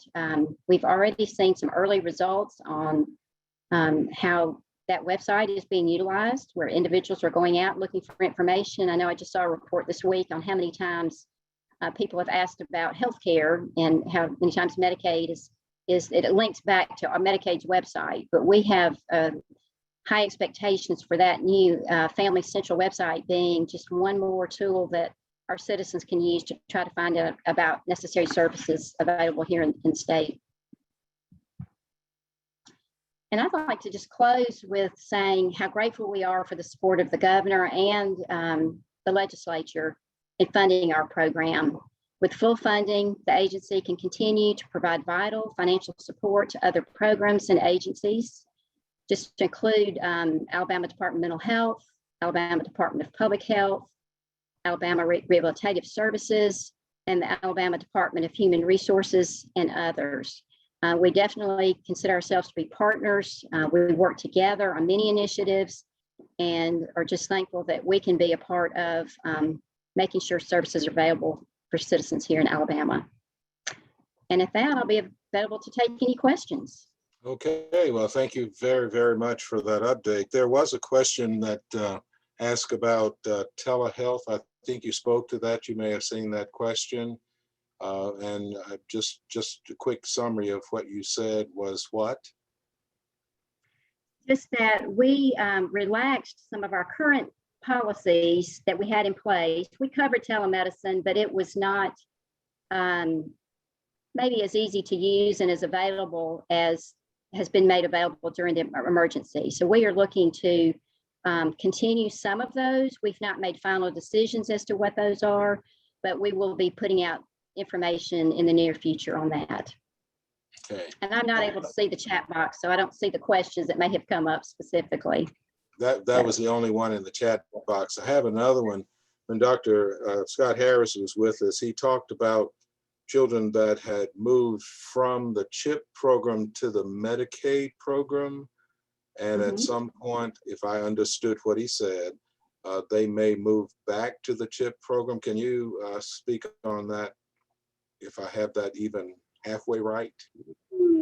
And I'll be honest, I'm not sure I heard what he said about that, but the CHIP program, Medicaid has children who qualify under the CHIP benefit. It's an income level measurement that determines which program they fall under. So it would depend on the parent's income. And be glad to get more information, but I don't know specifically what he was referring to when he would have mentioned that. Yeah, Stephen, do you have any information about that? I may have gotten it wrong. He referenced that there were a number of children at the beginning of the pandemic where they had their income level, the family income level had dropped, and they saw a reduction in children participating in CHIP. And the assumption is that those children are then pivoting or transitioning to Medicaid coverage because of the family's loss of income. Right, and that's probably, and the fact that they now, even if they did transfer over, even if the parent's family income goes up because of the maintenance of effort I mentioned, they will remain on Medicaid until the end of the public health emergency. So that affects his budget. You know, he's probably seen a reduction in need, and that's part of our budget challenge in figuring out how much we will actually need for that next budget year. Ms. Hall, you said that Medicaid is serving about 100,000 more citizens than you did before the pandemic started. Did I get that number right? That's about right. That's an average. I don't know the exact number, but it's about 100,000 more. And the question is the public health emergency. Help us understand who declares that and who will take it away or declare it. Well, and that actually is a good question, because the governor has just made an announcement for the state's public health emergency. Most of our policy changes that we made and that funding that I've referred to, the 6.2%, is based on the federal public health emergency. So we are looking to that as being the funding piece particularly, and that maintenance of effort. And we have not heard anything specific other than what the president said when he first came into office. There was an announcement made that the expectation was it would be until the end of the year, but if a decision was made to do it sooner, there would be at least 60 days notice to states, and they would have time to transition and make whatever changes they needed to prepare for that. Okay, there are no other questions in our Q&A. We do have one. Oh, Sorry, Dr. Nash. Yep. Are there plans in the future to increase the eligibility in Alabama for receiving Medicaid, whether through Medicaid expansion or otherwise? Our eligibility is so limited compared to other states. So that question was about expansion. Yes. I guess for the adults, because for children we have a pretty good coverage for children between Medicaid and CHIP. Most all children in the state are covered, but the adults, of course, Medicaid does not cover what we call the well-bodied adults. If you're disabled, you can get covered, but for low-income working adults, typically you're not eligible for Medicaid, and for single adults who don't have children, you can't be eligible. So we are part of providing information to the governor's office and to the legislature as to what it might cost to do that, but financing that in the long term, I think is part of what has to be considered. And we just provide the information, and that those decisions will be made at a level outside of this agency. It'll be through the governor and the legislature working together. Yeah, and definitely respect that. There was a conversation around maternal postpartum coverage and expanding maternal coverage beyond the short term that is out to 1 year. I know that offer has been made at the federal level. Does the agency have a response or a thought on that? I can't speak directly. At this point, those women are all still on the program. Mm-hmm. I do know there has been some increase about us doing that, but no final decision's been made on that at this point in time. Thank you. Mm-hmm. Okay, thank you, Commissioner Hall. We appreciate you and all the work that you and your organization do for us in Alabama. And we appreciate your being with us today. Thank you. Thank you. There you go. Okay, so we are right on schedule, and so let's move forward with Faye Nelson. Faye Nelson is Deputy Commissioner with the Department of Human Resources, and she will give us an update on how things are and where things are within DHR. Faye, Ms. Nelson, welcome and thank you. Okay, thank you all, and good afternoon to everyone. Of course, I'm here to address and share with you all what is happening within the Department of Human Resources around children and the impact that COVID-19 has had on our work and those that we serve. I'm going to focus in on primarily 4 different program areas within the department. That's your child care, your SNAP program, our TANF program, and foster care. I'll start with child care. You know that DHR, of course, we are the lead agency for the federal child care development block grant. I know many people are aware of the dollars that have come into the state as a result of a couple of acts that have taken place. The first one was the Coronavirus Response Relief Supplemental Appropriation Act. This appropriated $188 million that was pretty much ingested into our child care system in Alabama. We took advantage of these particular funds by, first of all, we provided temporary assistance for stabilizing child care grants. This was a round of grants that we provided that was based on the providers, of course, daytime license capacity.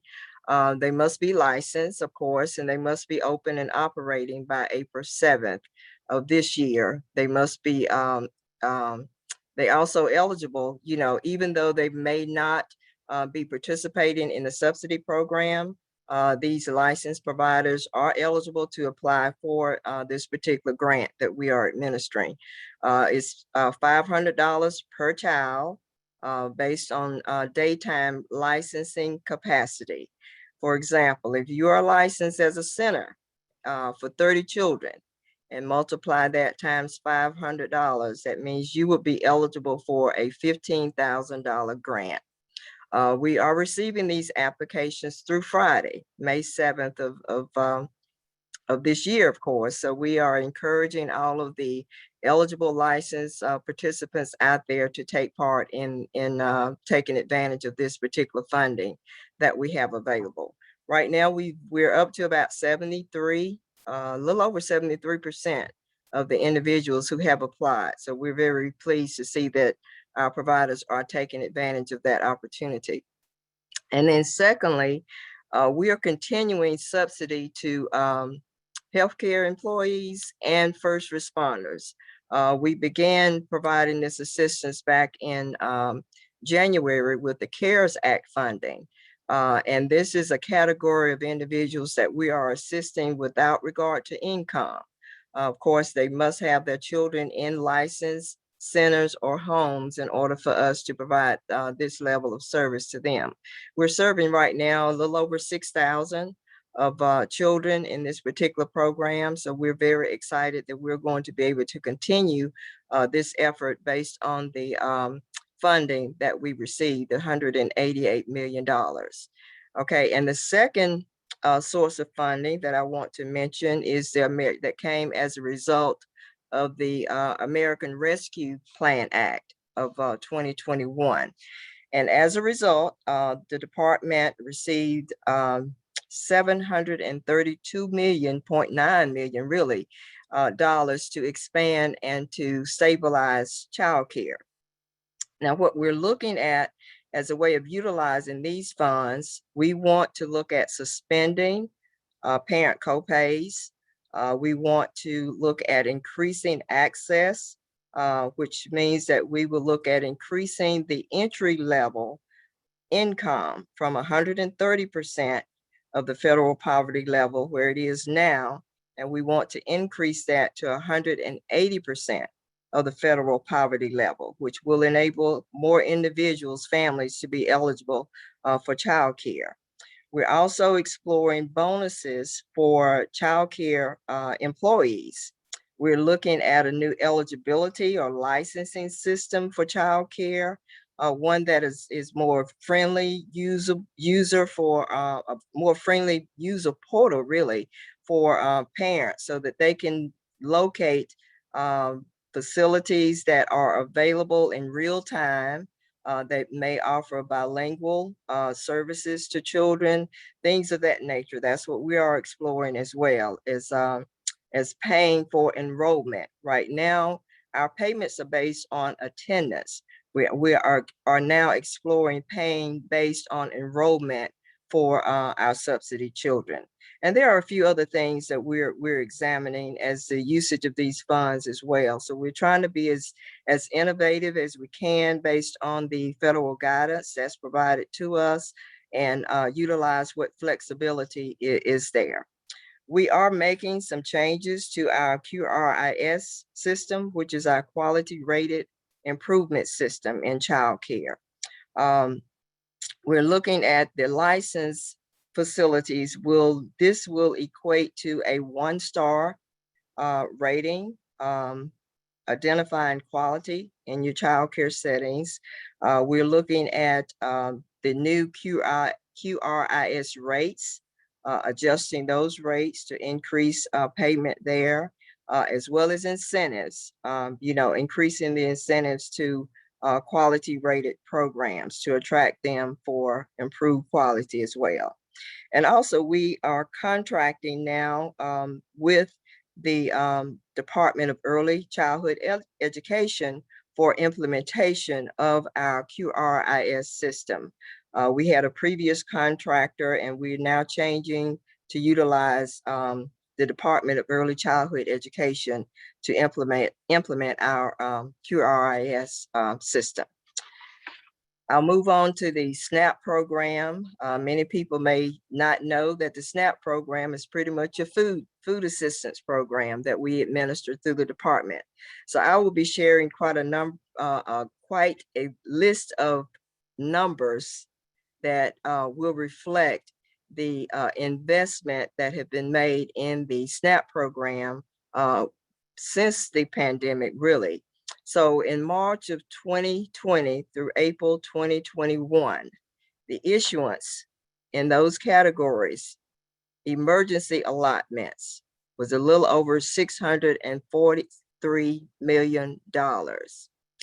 Our regular ongoing payments, $1,364,000,000. So the total regular ongoing and the emergency assistance that was issued from March to April of 2021 is over $2.008 billion in the SNAP program. And then we also have been doing what we call the monthly emergency allotment, that was approved for us to administer. In April of 2021, I just want to point out that we issued $63.5 million in the SNAP program. And then we also administered what we call a PEBT program, 2 of them, as a matter of fact. This is a pandemic emergency EBT that we assisted school-age children for the school year of 2020 through March 2020 to May of 2020. We provided an issuance of a little over $164 million. The number of children that were impacted from the first PEBT project was 460,958 children in the school system that we assisted through our SNAP program. The PEBT 2 that I'm going to point out here is for school year 2020 through 2021. So this will cover a period of August of 2020 through May of 2021. So we anticipate for this school year that we will allocate a little over $461 million in the PEBT 2 project. And we expect that 585,000 or more children will be served through this particular program that we will administer through May of 2021. Now, I'll point out some things with our TANF. In our TANF program, this is our temporary assistance to needy families. Many folks may think of it as a welfare payments, but these are payments that we make to needy families, and we received an allocation through the American Rescue Plan of $10 million. And this was we plan to distribute this money to at least 10,688 children who are receiving TANF benefits. That is our goal for the disbursement of those particular funds. Now, I'll talk a little bit about the foster care system, what we have experienced this year. During 2021 school year, we had 1 student who received a certificate degree. We had 3 students who received an associate degree. We had 6 students who received a bachelor's degree. We had 2 former Fostering Hope recipients. I don't know if you all are familiar with the Fostering Hope program, but this is something that started back in the school year of 2016-2017. But we had 2 former Fostering Hope recipients that received a master's degree in 2020. Last year, we had 1 that received a master's degree. We had 2 former Fostering Hope recipients that received a master's degree in 2021, where last year we had 3. So we're very excited to see the benefit that our foster children are receiving as a result of the funding that has come through the Fostering Hope program. Last year, we had 154 fostering youth that graduated from school. This year, this is our largest number ever of foster youth that were graduating from high school. We had 191 foster children who will be graduating from high school this year.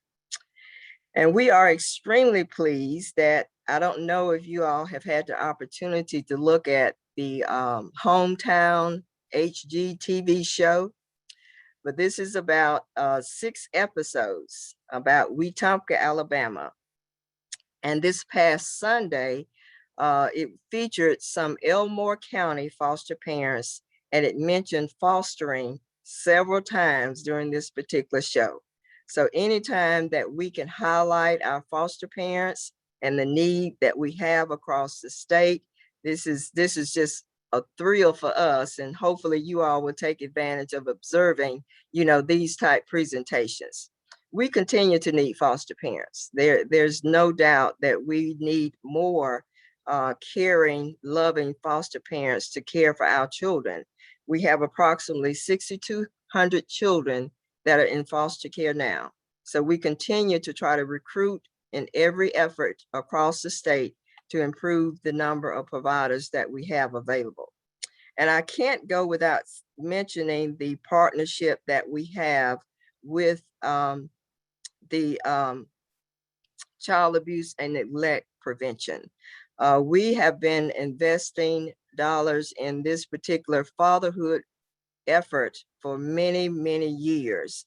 And the fatherhood program, it provides a holistic approach to serving families as well as children.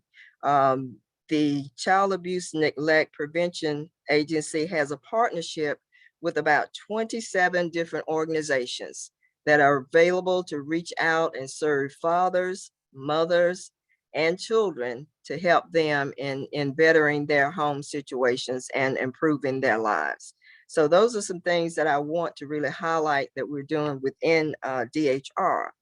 Now, I know that when this notice or invitation was extended to the agency, there was a comment or encouragement for the departments to mention what is our ask of the legislature.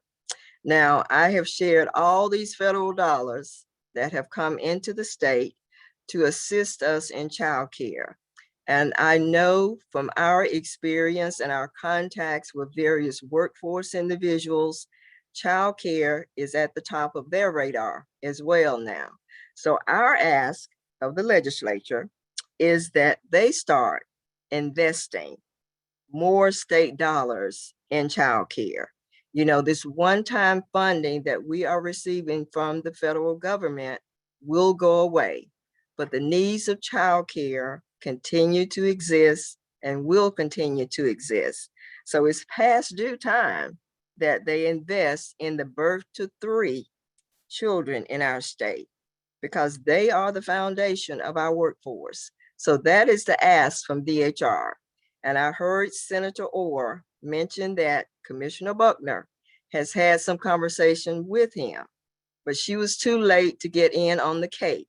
So he can be aware and be prepared that DHR will be approaching him to get in on the cake for next year so that the state can invest more in the child care program. Okay, well, thank you so very much, Ms. Nelson. We appreciate that great summary of what's going on in DHR, and we appreciate also that last comment about what the ask is. And so I'm sure that Senator Orr and other members of the legislature and the governor's office will hear from DHR earlier as that cake is being stirred rather than when it's in the oven. Yes, that will, Yes. that should be expected. Or when the ingredients are being pulled together, maybe even back there that far. So thank you so very much. You know, one of the things that I've been impressed with through these presentations so far has been the overlapping and the collaboration that exists among our state agencies that are being here today. It's good to hear you talk about the Department of Child Abuse and Neglect Prevention and the Fatherhood Program and how that becomes such a positive force within our state to help our children and our families. And so we've heard throughout the day how our agencies, our organizations within state government are collaborating. And that's such, as just a citizen of Alabama, such a rewarding thing to know that we are not working in silos, but that our organizations are working together for the benefit of our children, their families, and our state. I didn't see any questions in the Q&A for you, Ms. Nelson.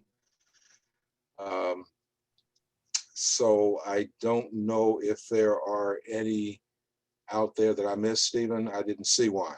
No, one just popped up. We've got a comment that says, this is awesome. Our birth to 3 children definitely need more focus. Another question just popped up that said, are there any plans to put more funds towards training or recruiting DHR staff? There seems to be high turnover, and that's such an critically important role.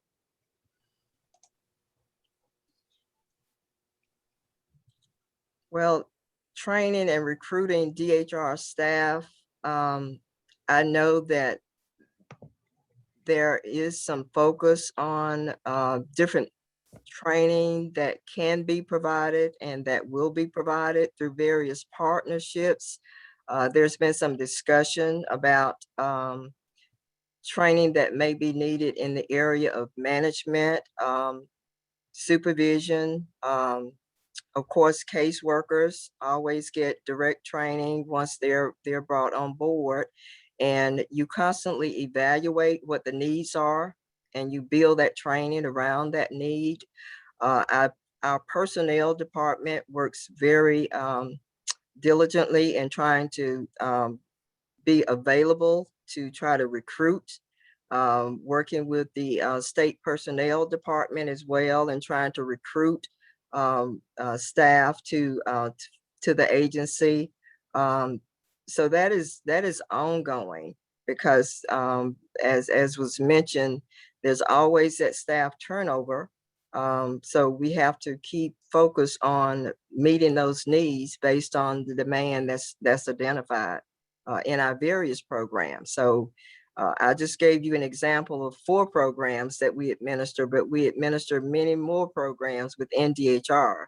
So the need exists across the board within the agency. So there's always that emphasis that we want to keep the department well-staffed with qualified individuals.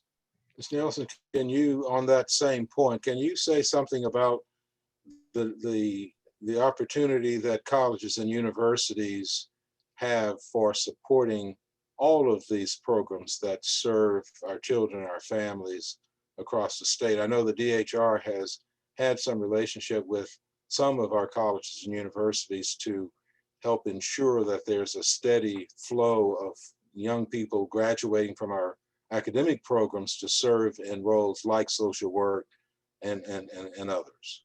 Yes, I guess we would start with emphasizing that we even have a partnership with many of the universities that have social work programs across the state. We have some of our youth that are in our independent living programs where they do placements and things of that nature at universities, so they can get a feel of what the social work profession is all about.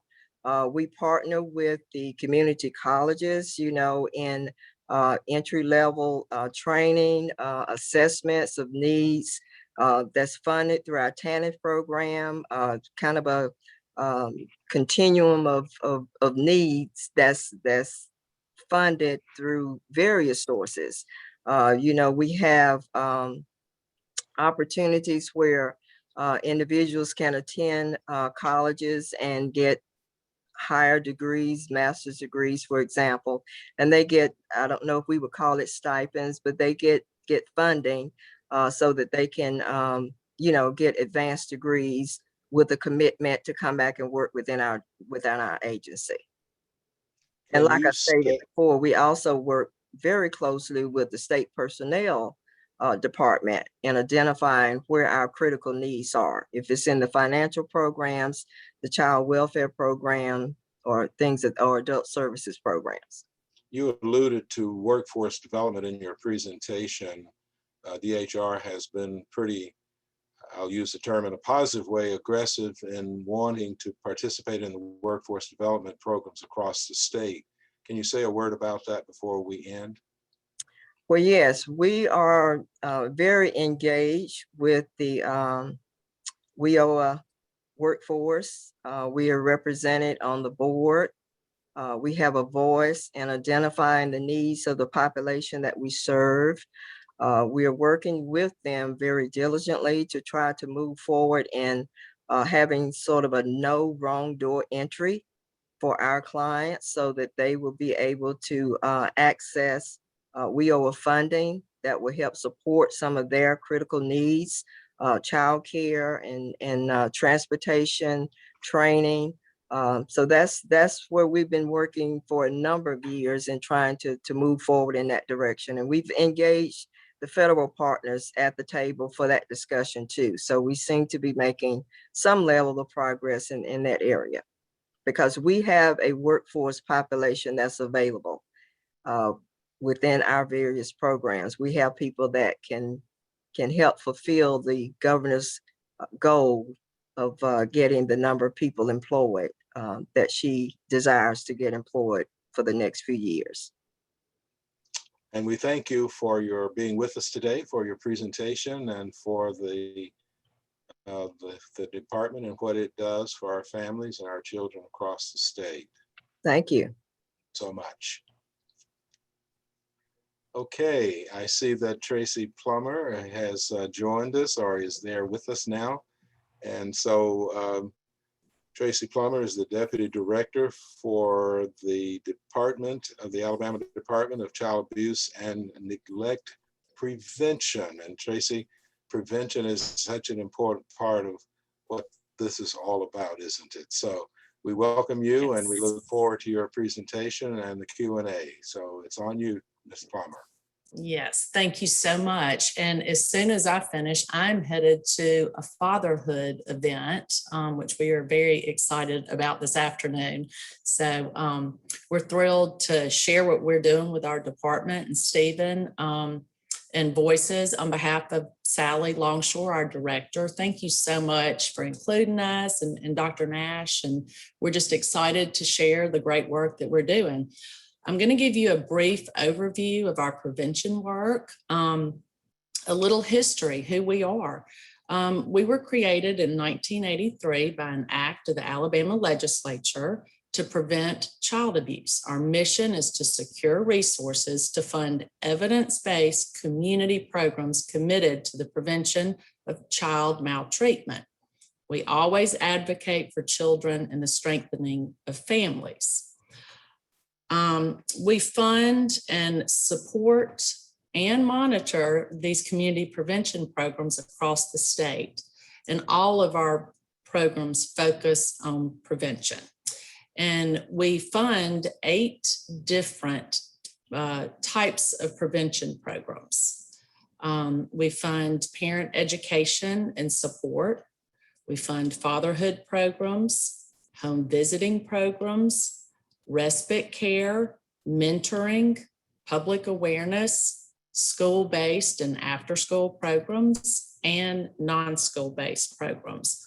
And currently, right now, we fund 163 prevention programs across the state of Alabama. We recently released our request for proposal for the 2021-2022 year. The application is also now available and can be accessed through our website. The application is due on June the 14th at 5 o'clock. And so anyone that's interested in applying for our funds for a community prevention program, you have plenty of time to do that because the application is not due until June 14th. Once these grant applications are received, they go through a 3-tiered process that starts with our staff. Then applications are scored by local reviewers from across the state. And finally, the 3rd tier of that process is completed by our board members. They review the applications and score and make the final funding decisions. So, and as you can imagine, this is a very methodical review process because it's so important that you know, we fund programs that we feel like can truly prevent child abuse and strengthen families in Alabama. So this takes time, but our board will meet in August, and then those awards will be announced, and the program year will begin October 1st. But once these programs are announced, each program is assigned a field director, and that field director supports the program. The field director reviews monthly, quarterly financial reports, along with conducting document, programmatic and financial site visits to ensure compliance and implementation of best practices. Our field directors, they work tirelessly with community programs to help make sure that they are successful. When the legislature appropriates money to us, we feel like we are accountable for every penny that goes out to communities. And we want the programs to be successful because when they're successful, children and families are thriving in Alabama. We also engage many of our funded programs in training opportunities. Sometimes we do that by specific program types or maybe by districts, or even if there's a group of programs that maybe they all need the same kind of support, maybe same kind of questions are coming up. And so we have become extremely skilled meeting virtually with programs. We are meeting, some programs in person, but immediately when the pandemic came along, we were so pleased with our programs and our agency. And we immediately swung into action in March of 2020. We started off with Zoom meetings with all of our programs. And we knew that it was very important for them to stay in contact with the population that they serve. We feel like our programs did a great job at that. And the biggest thing that we told them is stay in touch with your participants. They need you now more than ever. Although, things may have looked different immediately, they made sure actually they could have possibly been in contact with him more than before, but that was so important, just to provide that support because, we have definitely been in crisis mode. We also, with our programs, we reached out to them and tried to keep them updated on any type of additional funding that was available during the pandemic, CARES Act funding, anything that could help support them. Because we certainly did not want to see any of their employees that were funded through our programs being laid off. We talked to them about keeping people engaged and creativity with this, because again, those participants needed our work more than ever.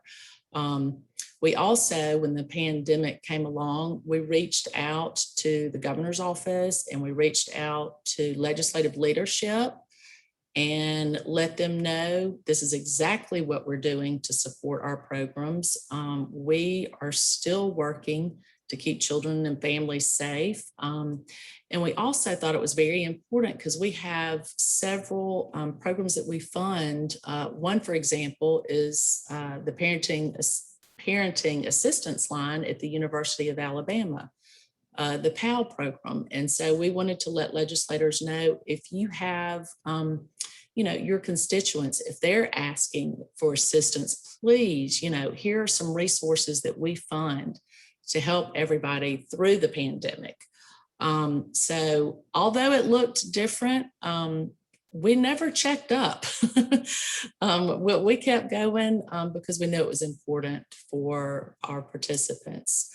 As far as what's happening in our agency around children's issues, we recently celebrated April as Child Abuse Prevention Month through a governor's proclamation and a resolution from our state lawmakers. And the pandemic did have an impact on our in-person events, which we always look forward to our April events because we get to go out into the communities and really see how our programs are engaged in the community and the support that they receive. So, but several still had smaller events towards the end of April. And so we were very pleased to see that. But Child Abuse Prevention Month is always a time for us to come together, to raise awareness, and just participate in activities that show our commitment to children and families in Alabama. We are partnering right now with several state agencies along with the Alabama Network of Family Resource Centers. We're providing strengthening families, training, preventing, and addressing trauma. And that's through the Strengthening Families framework. And with the framework, you know, we know that when the protective factors are present and robust in families, the likelihood of abuse and neglect diminishes. So we are working hard on those programs. We have developed a parent advisory council, and this council includes a very diverse group of parents that they represent Alabama's 7 congressional districts. They meet regularly throughout the year to provide guidance and support to our agency's activities related to child abuse and neglect prevention, advocacy groups, and public awareness.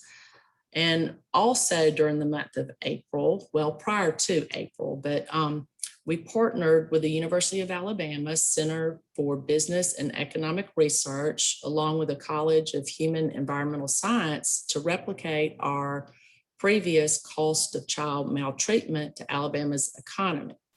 We held a press conference. Again, it was towards the end of April on the State House steps in Montgomery. And we released the report that estimated a $3.7 billion economic impact that child maltreatment has on our state. The report reflects new data that shows the vast impact prevention can have on reducing its cost in the state economy and contribute to economic growth by expanding the workforce and its productivity. So about 73% of the total cost is due to lost production caused by child maltreatment. The report reminds all of us that prevention programs are needed across the state so healthy communities are strengthened and children are protected. And that report, you can access that report on our website. And during the press conference, we asked our legislators to participate, and they did, and we were overwhelmed by the support. They were there with us as we released the report along with the University of Alabama. And you know, it was so uplifting to see all of them there to support us, because our agency, we've worked tirelessly over the years to educate our lawmakers on the importance of prevention as it relates to children and families. We're extremely fortunate to have in Alabama a governor, legislators, state agency leaders, and community partners, advocacy groups like Voices that recognize when children are raised in loving and supportive environments, they're far more likely to prosper academically and financially and have the skills they need to become successful contributing members of our society. Budgets. So recently we were very pleased, as Senator Orr said earlier, the Education Trust Fund budget showed the legislators' commitment to our prevention work. So we were thrilled and beyond grateful to receive an appropriation of over $5.7 million to implement strong community prevention programs.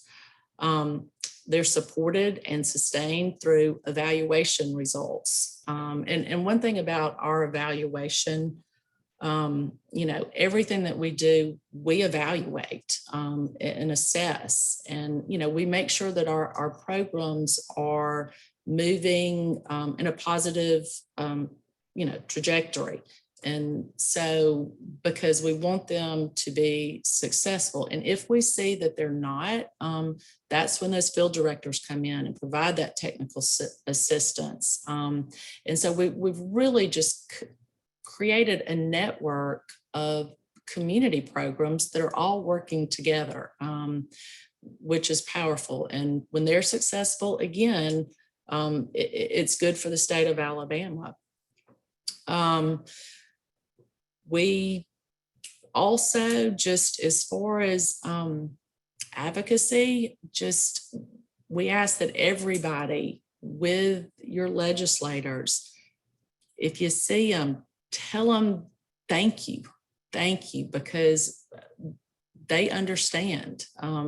They have let us talk to them year after year and educate them on the importance of prevention. And as y'all know, prevention, I mean, it's difficult because if you're preventing something, you're not seeing those numbers. You can't quantify prevention.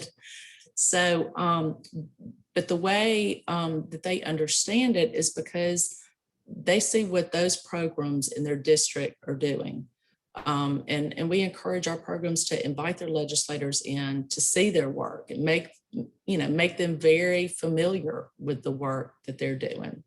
So again, on behalf of the agency, thank you so much for including us. I will be happy to answer any questions. Okay, well, thank you so very much, Ms. Palmer.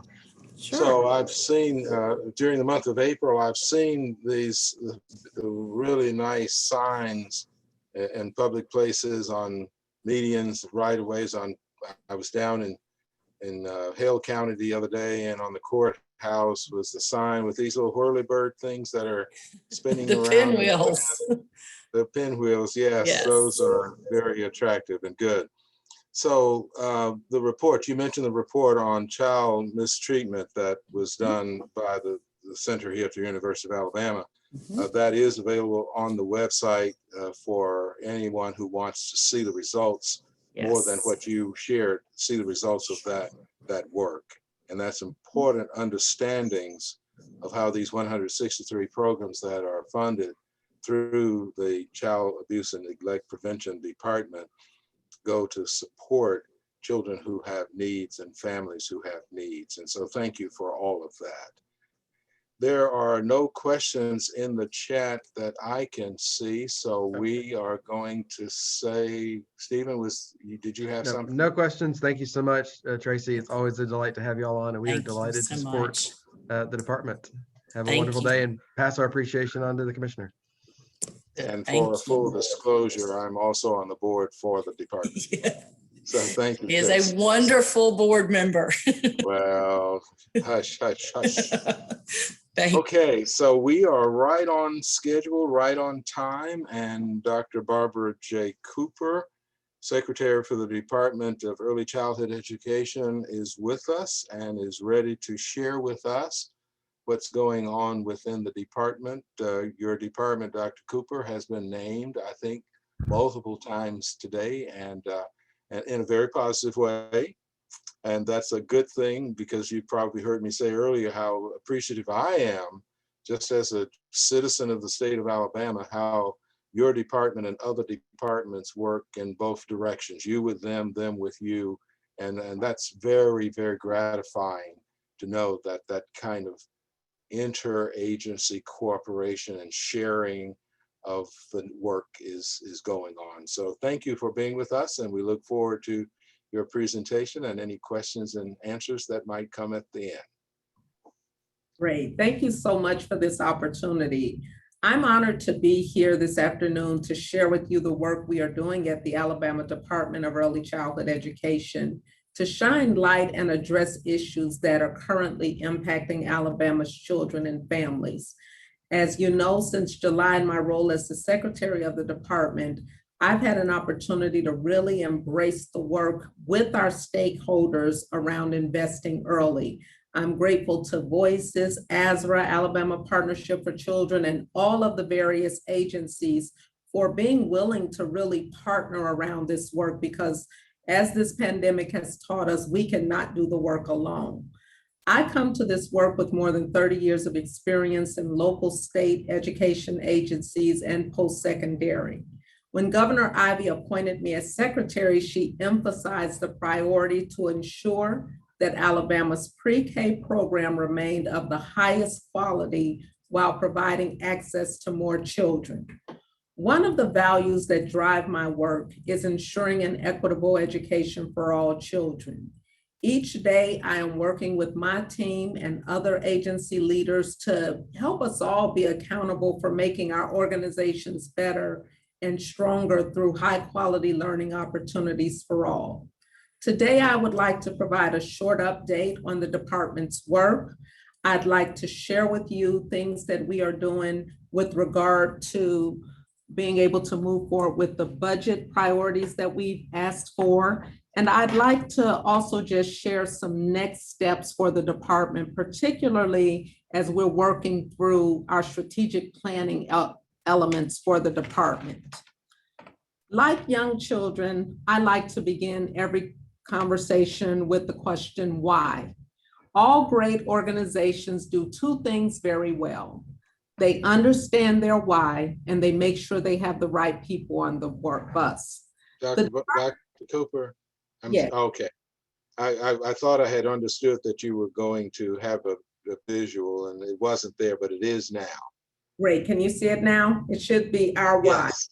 Great. The department does this work because we know the value of early learning experiences, and we want to provide these opportunities for every family wanting their child to participate in our programs. The mission of the department is to inspire, support, and deliver cohesive, comprehensive systems of high-quality education and care so that all Alabama children thrive and learn. We are committed to providing optimal learning experiences for children and families while strengthening our birth to age 8 systems. Conversely, we know what happens when children aren't afforded early great experiences. Gaps begin to emerge very early, and these gaps between advantaged and disadvantaged children are visible as early as 9 months of age. By 18 months, toddlers from low-income families can already be several months behind in language development and other milestone indicators.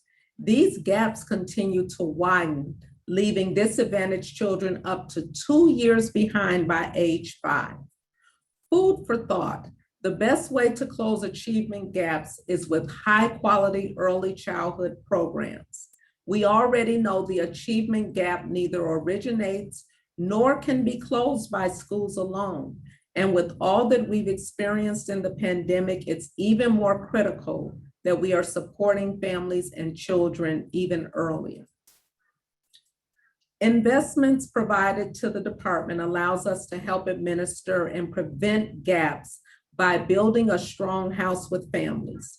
The programs we administer provide everything that is needed for both a strong family foundation as well as the education Alabama's children need to enter the K-12 school system ready to learn and to begin their journey of becoming productive members of our state.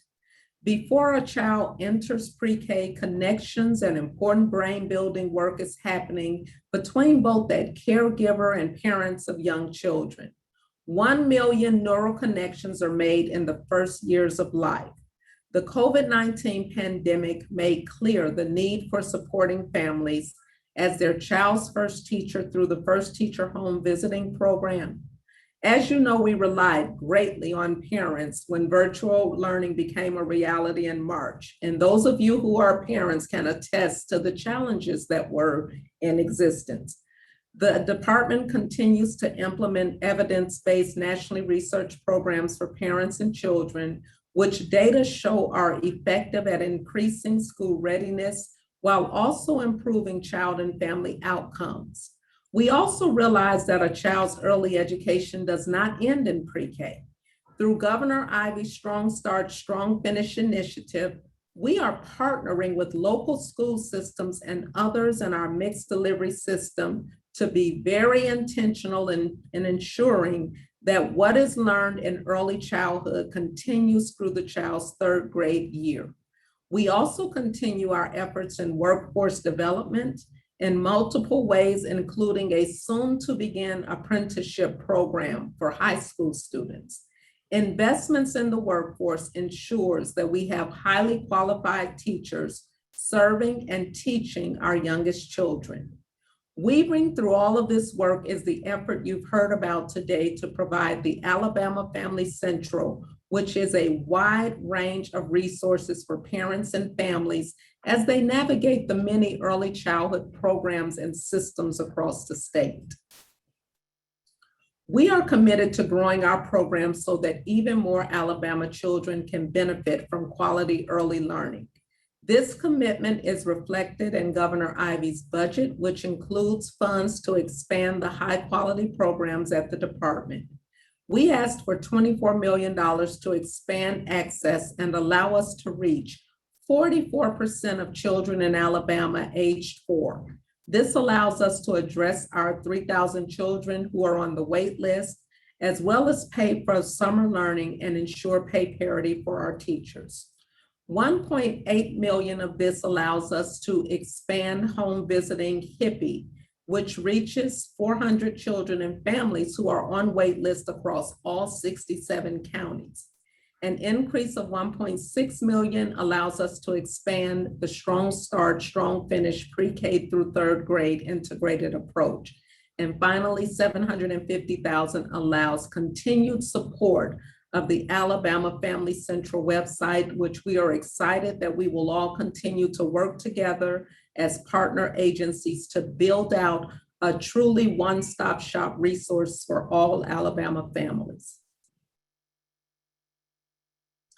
At the department, we provide a continuum of vision, resources, and support. Our budget priorities allows the department to support this vision, which includes at the very earliest levels, birth to age 5 supports, which have things like our family engagement, challenging behaviors project. These are projects that we are partnering with DHR on to be able to support families around these very critical areas of child development. We also have, as a part of this vision, of course, our first class pre-K program, our P through 3 initiative, and then all of our workforce development initiatives, which includes professional development for early childhood educators, which includes CDA support, high school, career tech, and community college, as well as the efforts that we are working on with higher ed, because we know that we must meet and reach teachers before they even actually enter those classrooms. And finally, as a part of that support, we're providing the professional development certification for early childhood, which helps everyone to understand that there's really a science to early learning, and it's imperative that teachers who are providing support for children understand how to teach young children. Alabama's first class pre-K is working. By the end of the school year, children that attend first class pre-K are ready for kindergarten and are less likely to be chronically absent, repeat a grade in elementary school, and are more likely to have higher proficiency scores than their peers. Pre-K is a strategy to address the education gaps that continue to persist, especially for some of our most vulnerable children. Our goal, as well as the goal of a broad base of supporters, is to ensure that all of Alabama's children have access to Alabama's high-quality voluntary pre-K program. We have remained consistent with a plan that was established years ago by NEAR, the Business Council of Alabama, and the Alabama School Readiness Alliance to have annual incremental growth until 70% of the state's 4-year-olds have access to the program. Currently, 37% of Alabama's 4-year-old children have access. Of course, again, our goal is to reach 70% by 2026. While pre-K is the largest of our programs, we also work to support families and children prenatally through age 5 through the use of nationally recognized evidence-based home visiting models that you've heard a little bit about this afternoon. The 3 models that we currently fund are HIPPY, Parents as Teachers, the Nurse Family Partnership. These models have vigorous, rigorous, and extensive research supporting their effectiveness, as well as requirements for accountability at the national, state, and program levels. Last year alone, we actually served nearly 3,500 families through almost 55,000 home visits through the First Teacher Home Visiting Division. And the pandemic did not stop us because we used virtual home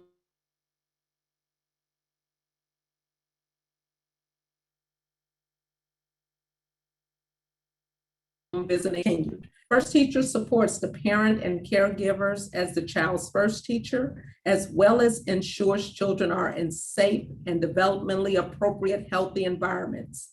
Some examples of the comprehensive nature of the programs that we provide include intimate partner violence screening. So we're supporting families because we're in contact with them and we can see and be able to provide the support they need right away.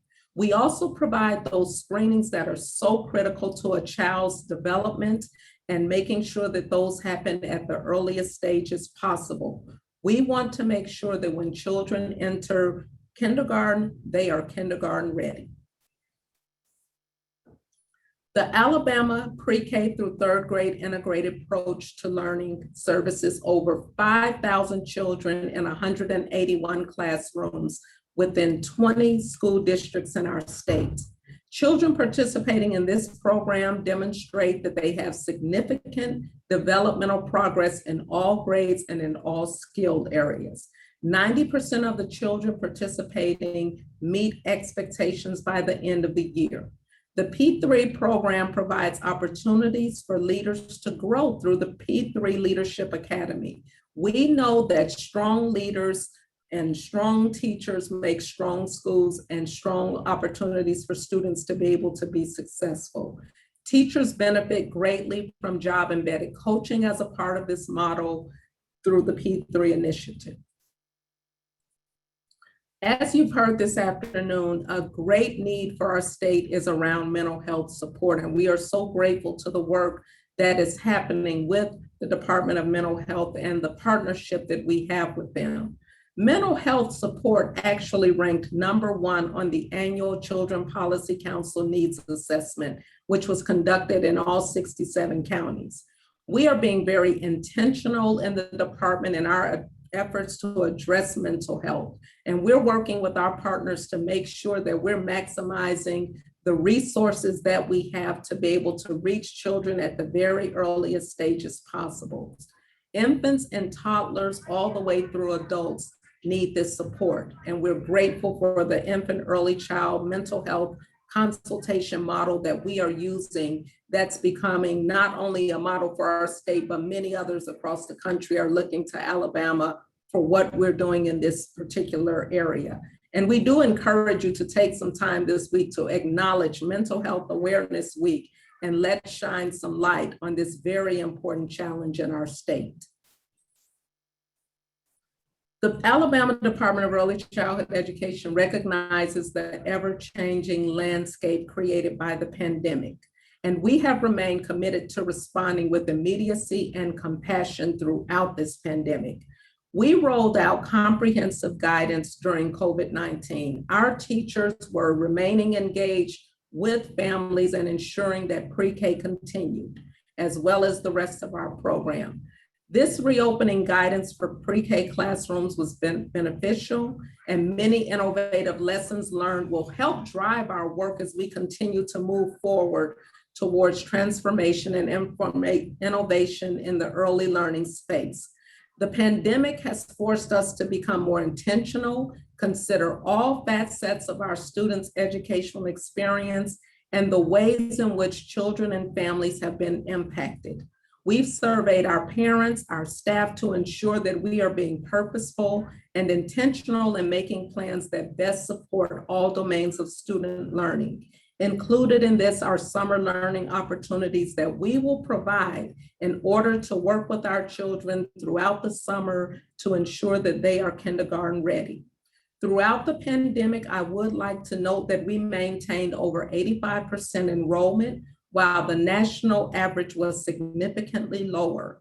We already have over 21,000 students pre-registered for pre-K next year. This tells me our families are in need of early learning opportunities for their young children, and we want to be able to provide these opportunities. The COVID-19 pandemic presented opportunities to also strengthen two-generation approaches. We were already talking about the importance of two-gen approaches, but the pandemic helped to highlight this even more. These are just some examples of some of the initiatives we've established a strong foundation around for the significant work that started a focus on simultaneously enriching the lives of both children and family. Two-generation approaches are actually inherent already in many of our programs, including first teacher home visiting, first class pre-K, mental health consultation, and Alabama Family Central.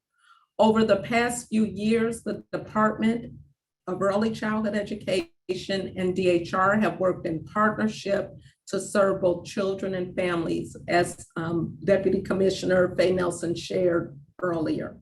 Currently, the department has multiple interagency agreements through our Early Childhood Care Partnership Program, Early Head Start Child Care Partnership. Coaching support is provided to child care and family child care programs for implementation of high-quality early childhood services. This support is designed to promote the development of children and to help their parents fulfill their goals as parents and move towards self-sufficiency. Parents and caregivers are duly supported in their role as primary caregivers, and teachers of their children and families are assisted in meeting their own personal goals across a wide variety of domains, such as housing stability, continued education, and family security. We also have a family engagement program that supports families even more extensively, a challenging behaviors program that supports 100 classrooms so that teachers receive that support when they are dealing with these behaviors in the classroom. And of course, our first teacher home visiting program, again, pre-K and Alabama Family Central are all two-generation approaches that allows us to work towards being more accountable through continuous quality improvement. In July, Governor Ivey released a call to action for counties to implement local campaigns for grade level reading. 5 counties actually answered the call: Marshall, Macon, Monroe, Randolph, and Jefferson County all are implementing local campaigns for grade level reading. To date, they have completed an application for funding for the local campaign. They've completed a comprehensive prioritization assessment to identify the steps they need to create a local campaign.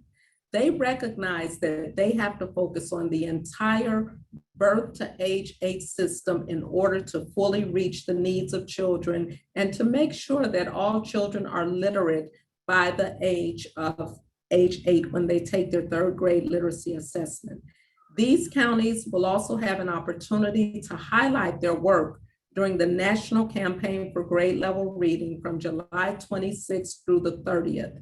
This opportunity for the Campaign for Grade Level Reading has really provided an opportunity for us to see how well we can do at wrapping around all of these services to fully support a county in a meaningful way to address our goal of children being literate by the age of 8. Governor Ivey and Representative Terry Collins recently co-chaired a transition committee to help the ADECE navigate the change in leadership.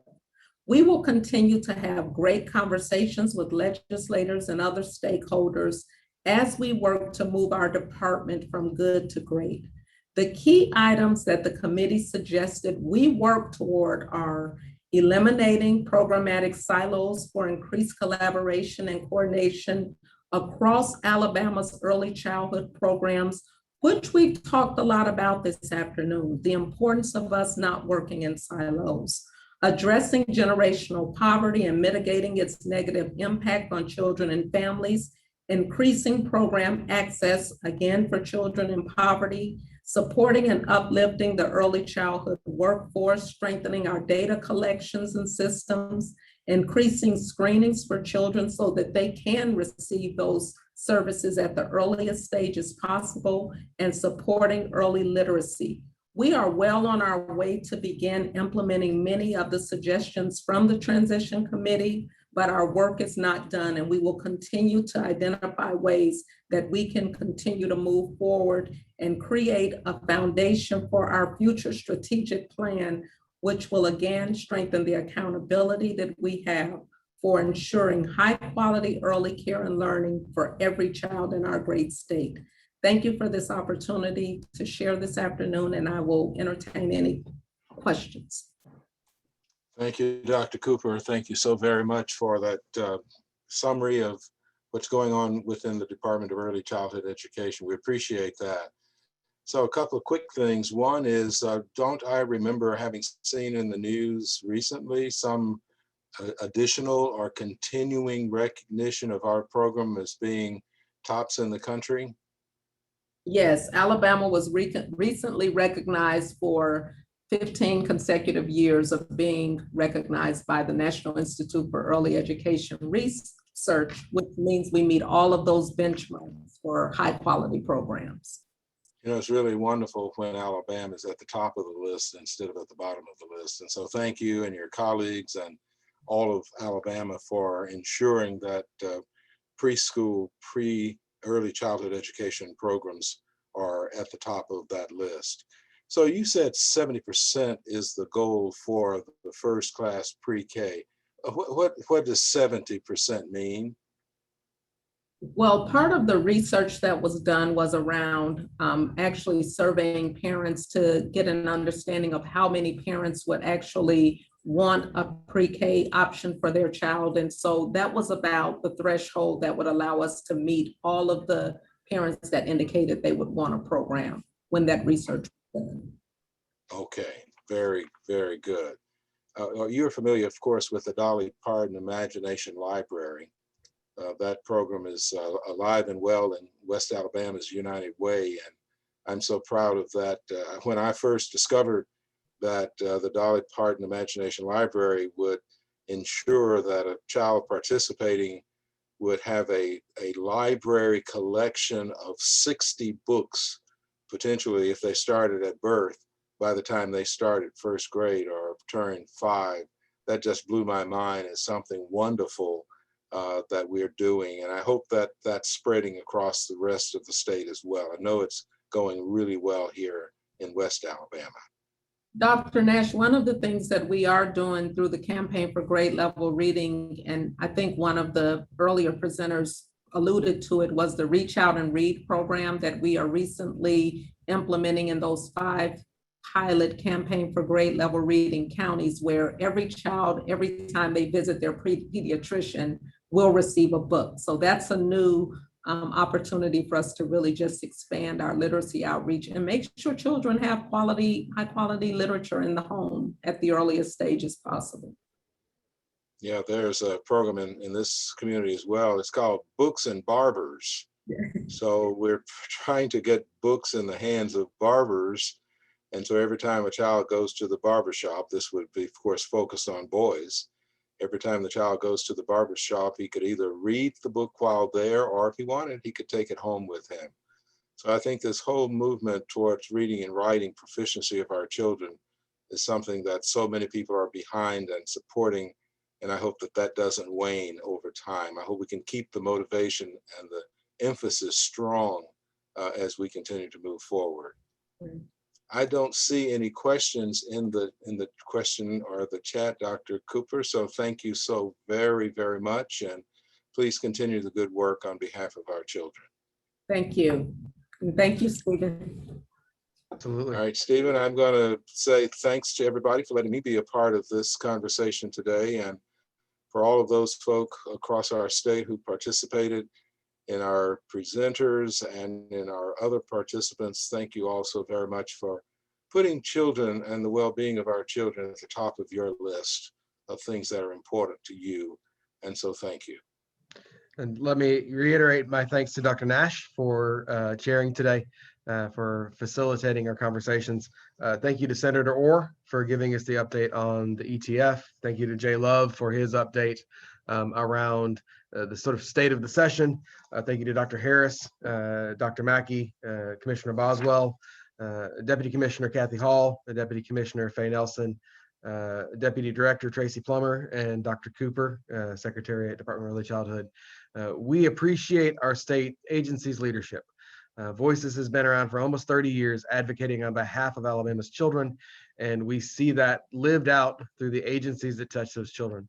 I want to thank our partners at the American Academy of Pediatrics, Alabama chapter, and all that they do to support Alabama's children, and to all of our childhood advocates. Again, let me also thank and not forget Shannon Thornton and Olivia Singleton, who are our staff here at the office, who've done an incredibly good job of managing the back end of this crazy day. We wish you all the best, and we wish the legislature Godspeed as they spend their last 2 days rounding out this session. And on behalf of Voices for Alabama's Children, thank you for participating today. We will be uploading this to YouTube in the next day or so, so please feel free to share it out about if you've received something of value or learned something important today. And thank you all, and have a wonderful rest of your day.